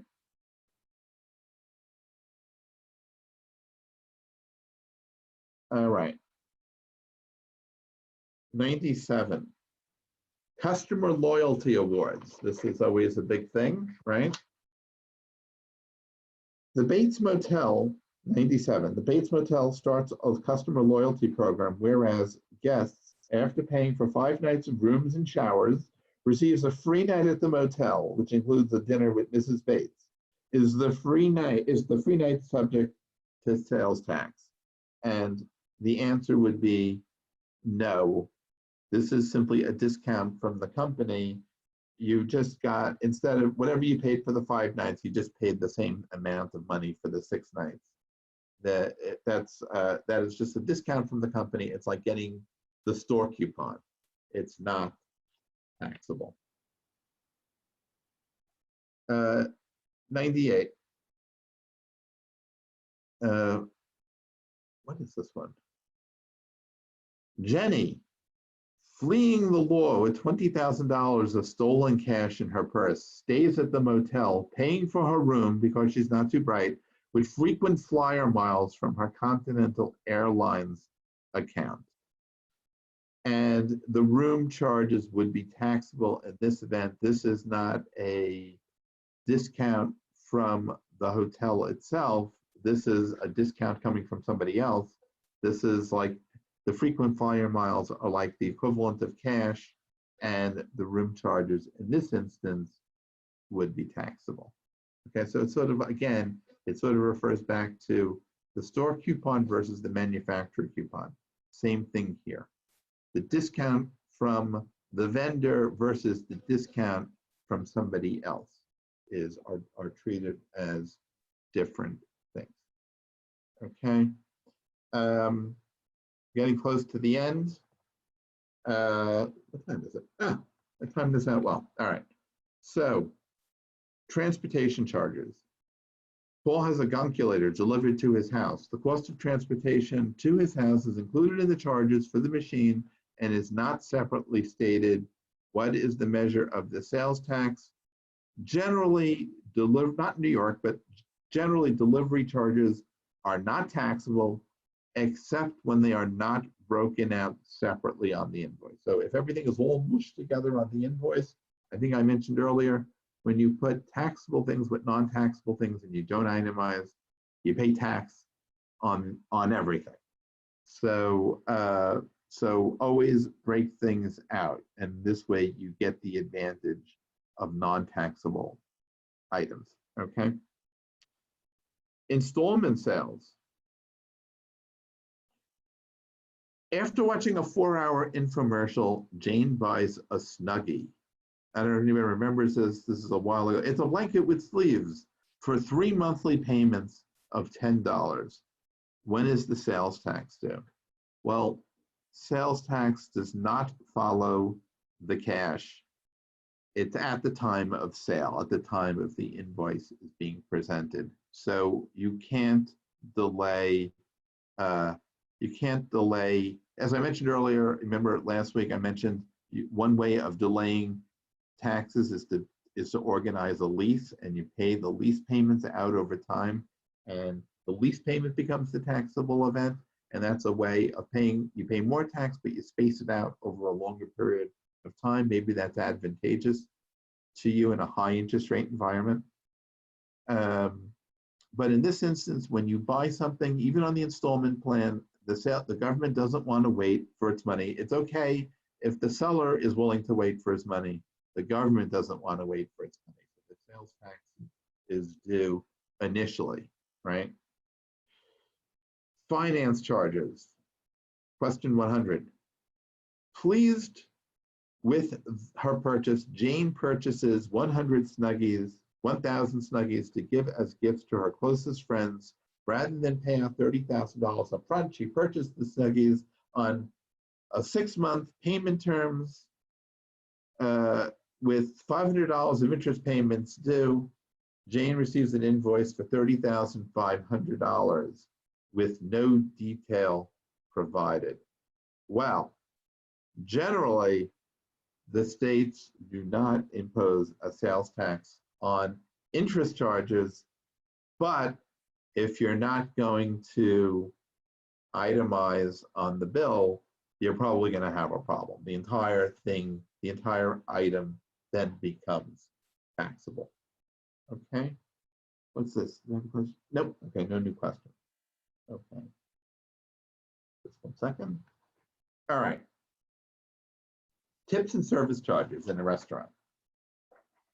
I always found this interesting. So typically when you're in a restaurant, right, you pay sales tax on the bill, right? It's not like at the supermarket where you buy food and you don't pay a sales tax, but when you buy a meal in a restaurant, it is subject to tax, or even a supermarket if you buy ready-made food, right? That, you know, prepared food that the supermarket cooked, then they're going to charge you a sales tax on it, right? So it's only on uncooked foods that you get the exemption for food purchases. So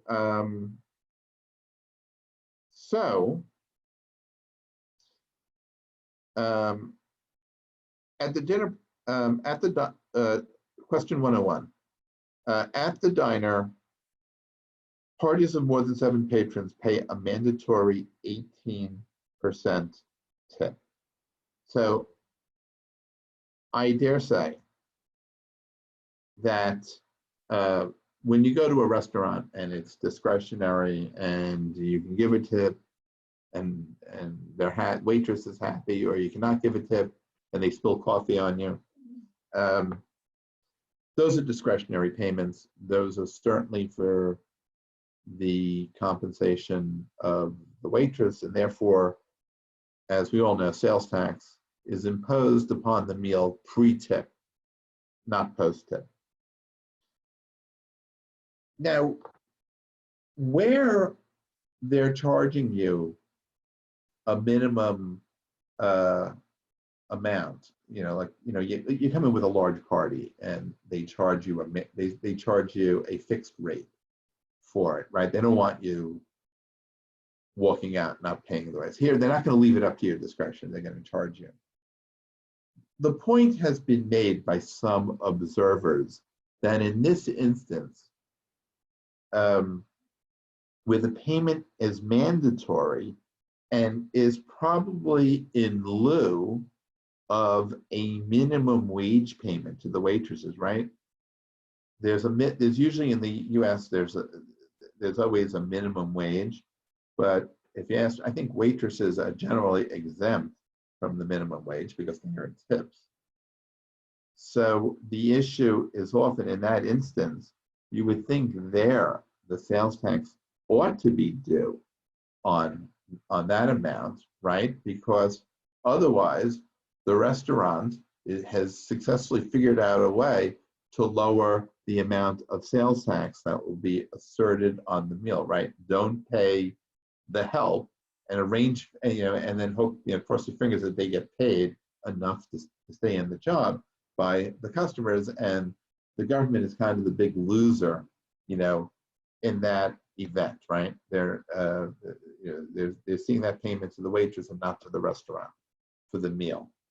It's kind of a loopy way of looking at things. Helstein probably makes a good point here. There probably should be a sales tax asserted against the entire amount of the bill, including, so it ought to be asserted after the tip is paid. But I don't want to confuse you.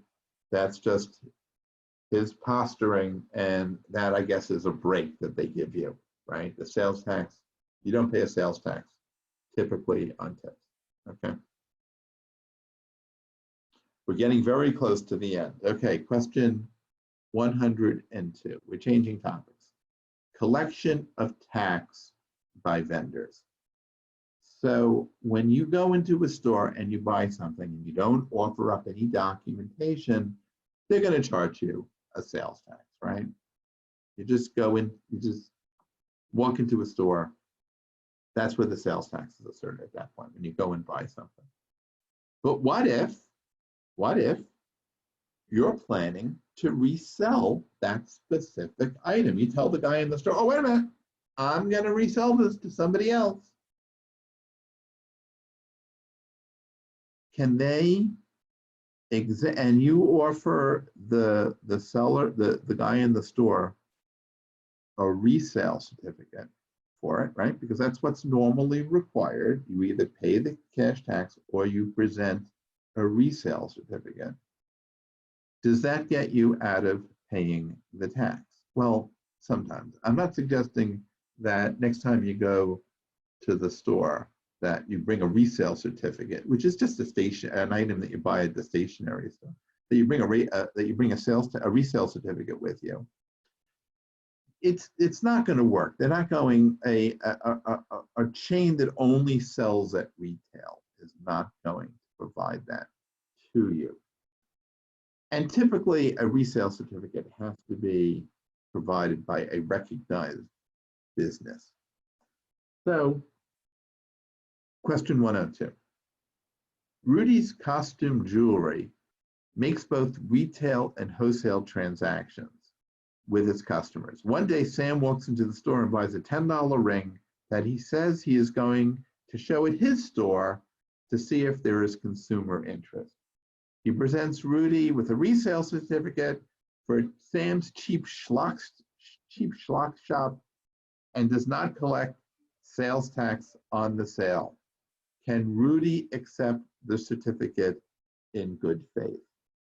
And the answer is, in this instance, since the store does both retail and wholesale transactions, and it's very reasonable that a person could walk in and just buy one item because he wants to see if there's any interest back at his own store, and that should be sufficient evidence.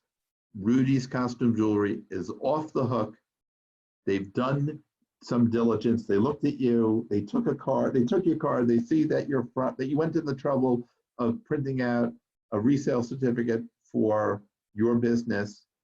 You're not obligated to do an FBI background check on all of the people that walk into your store. What you are obligated to do is to take a copy of the resale certificate and note on your local, on whatever you use to record all your sales, note that you've collected a resale certificate for that particular sale. Otherwise, the agents will catch you when they come in and they do a sales tax audit on your store. Okay, so every sale, you should either collect the tax, collect the resale certificate, or if they're an exempt entity, collect a copy of their exempt entity certificate. So those are all the things you have to do. So, and by the way, I will point out that I took this example out of real life. This was my father-in-law's store, Rudy's Costume Jewelry, and I used to take his resale certificates and use them all the time to buy at trade shows, especially I used to love walking around the trade shows and buying other things from other people and giving out his resale certificates. I abused the system. So, but in 102, that was all those people were accepting my certificate in good faith, and therefore they were off the hook. Now 103, later the same day, Rudy receives a phone order from Jimmy's Pest Control for a $20 ring. Jimmy faxes in his resale certificate. Has Rudy accepted the certificate in good faith? Well, I dare say no in this particular one, right? Why would a pest control guy be reselling costume jewelry? So I would say in this one, well, I said no obligation to do an FBI background check, but at the same time, I think you got to use some common sense. So I would say he's exposing himself to risk if he were to accept this particular resale certificate. Okay, with me? Someone asked a question. So services are not built into the price of the dish? I'm sorry, what? I'm not sure what that question related to.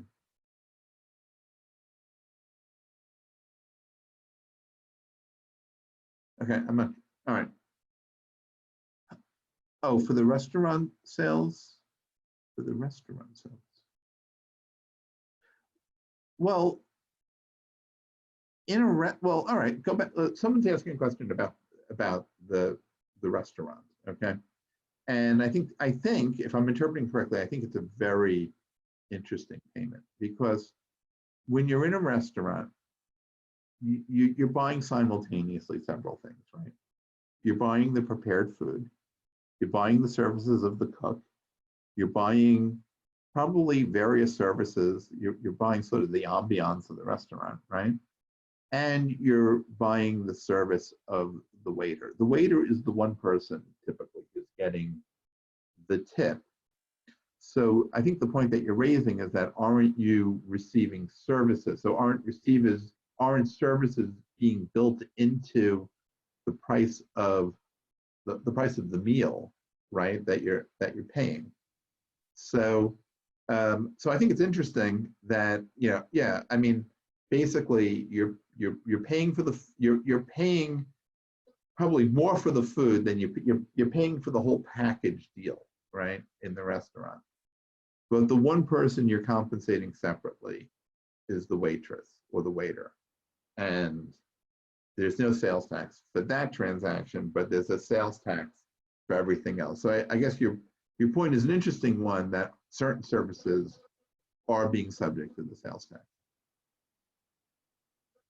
Okay. Phil, you write the best comments. I had a scenario like that. The sushi bar I ate at was charging $5 per hand roll and immediately said they won't charge a tip because it's included in the $5. They won't charge a tip. Well, that kind of sucks, because this way they're from a sale, that's not an efficient transaction from a sales tax. And also they're also, right, if you didn't like the service, you were being forced to pay the whole $5.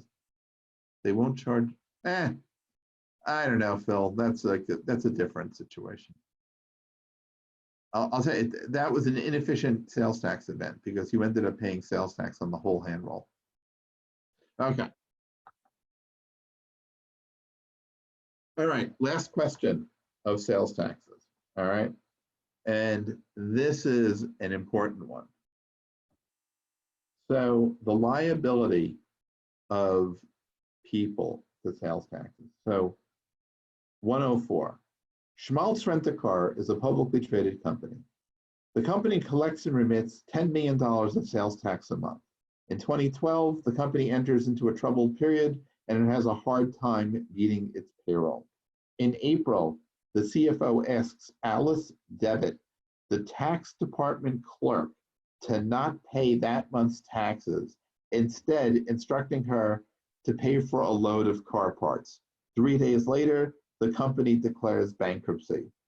Will the diversion of these trust fund taxes have any personal ramifications to Alice, the CFO, other high-level executives?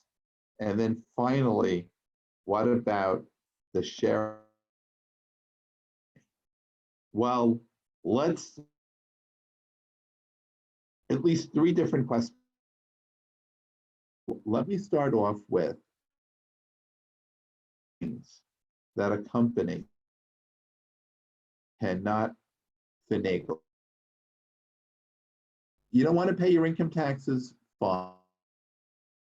Float you alone on the sales taxes, on the income tax that you treat. And one is sales taxes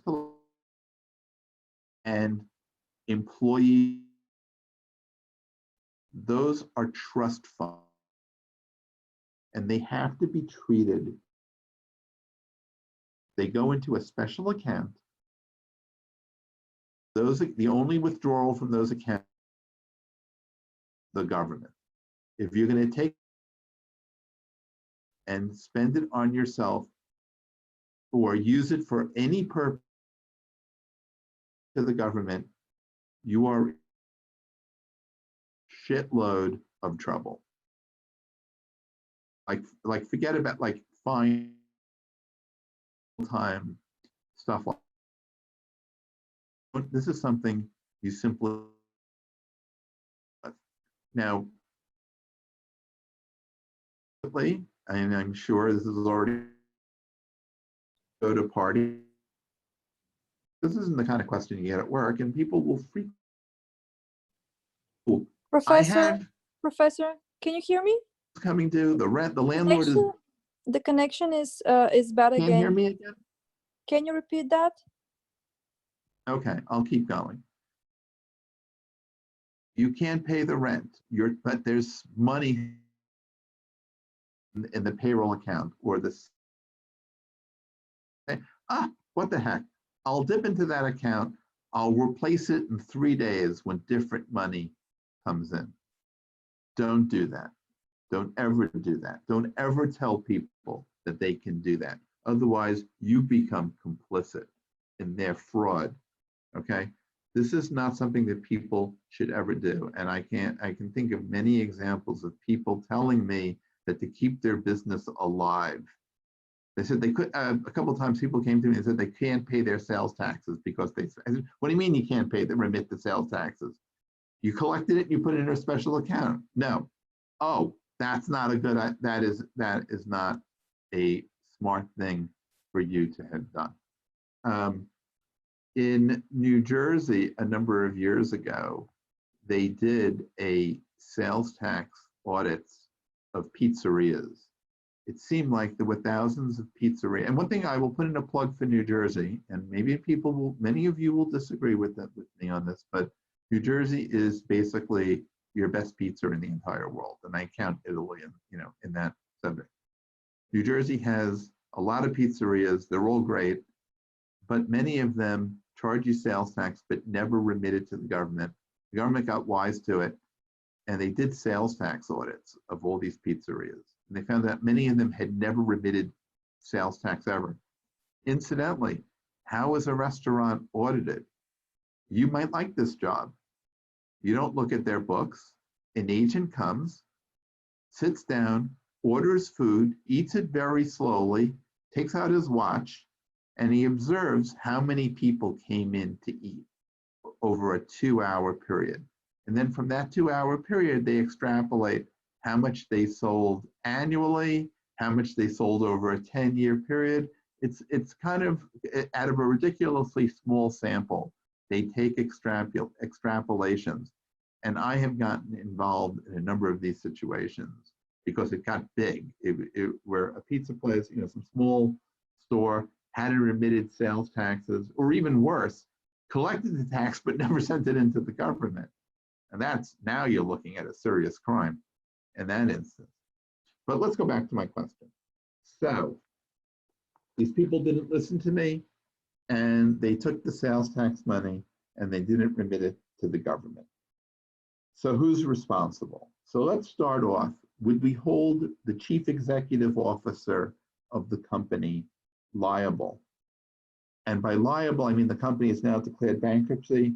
Is New York going to go to the CEO of the company and say, hey, buddy, we're $1 million short on sales tax collection. I want you to pay it. Write us a check out of your own pocket. Remit the money to us. Can they do that? You bet they can do that, right? The CEO of the company is responsible. The CFO of the company is responsible. The controller, who has supervisory authority over this, is highly likely to be personally liable. Alice, the bookkeeper, she's the one who normally sends the check into the government at the end of every week and remitting the tax. Is she responsible? Yes. Believe it or not, she was simply following the orders of the higher-ups not to pay the taxes. She is held responsible. This, I think, is very unfair. But sort of like at the Nuremberg trial, following orders is not an excuse, but it's kind of ridiculous, I think, for the government to, come after like a clerk level and try to extort them for $1 million, worth of tax. I mention all of this to you because this is the kind of question that you are almost certain to confront at some point during your career. Okay, now I also mentioned the shareholders of the company, all right? Now let's say this is IBM. Are the shareholders of IBM, that could be you and me, are we liable for what the company did? No. That's the whole point of being a common stockholder, right? The liabilities of the company are not the liabilities of the shareholders. You're completely held harmless. But What if this is a small, closely held company? Well, that's a different story. If this company is only owned by a handful of people, and these people have knowledge of the affairs of the company, they will be charged and they will have to make good on these trust fund taxes that get diverted. It is called piercing the corporate veil. And it typically only happens when you have a closely held company and the people are trying to hide behind their status as shareholders. And the government simply won't allow them to happen.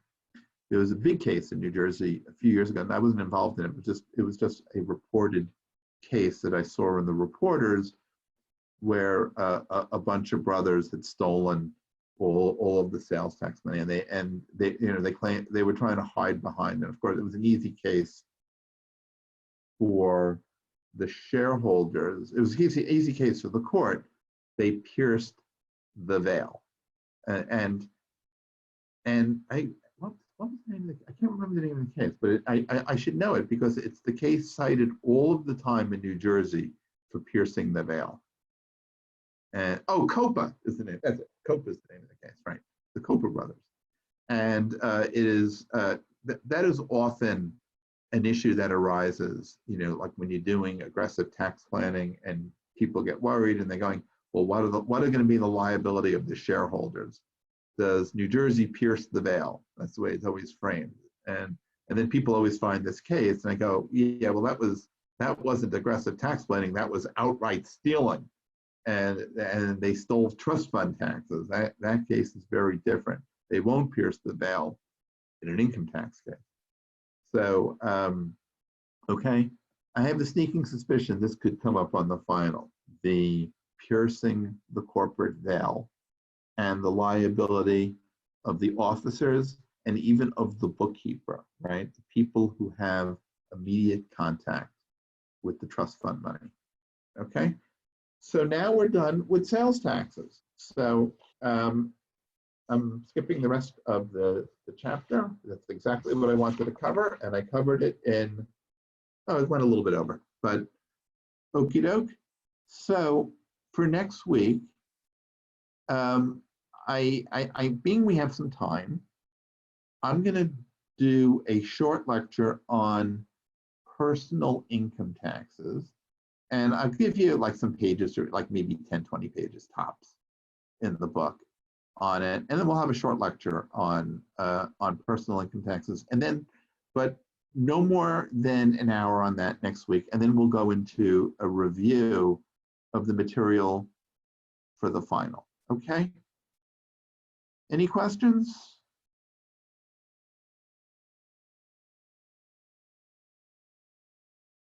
All right, well, I guess I'll see you guys. All right, so have a good night. Good night. And see you soon. Have a good night. Bye.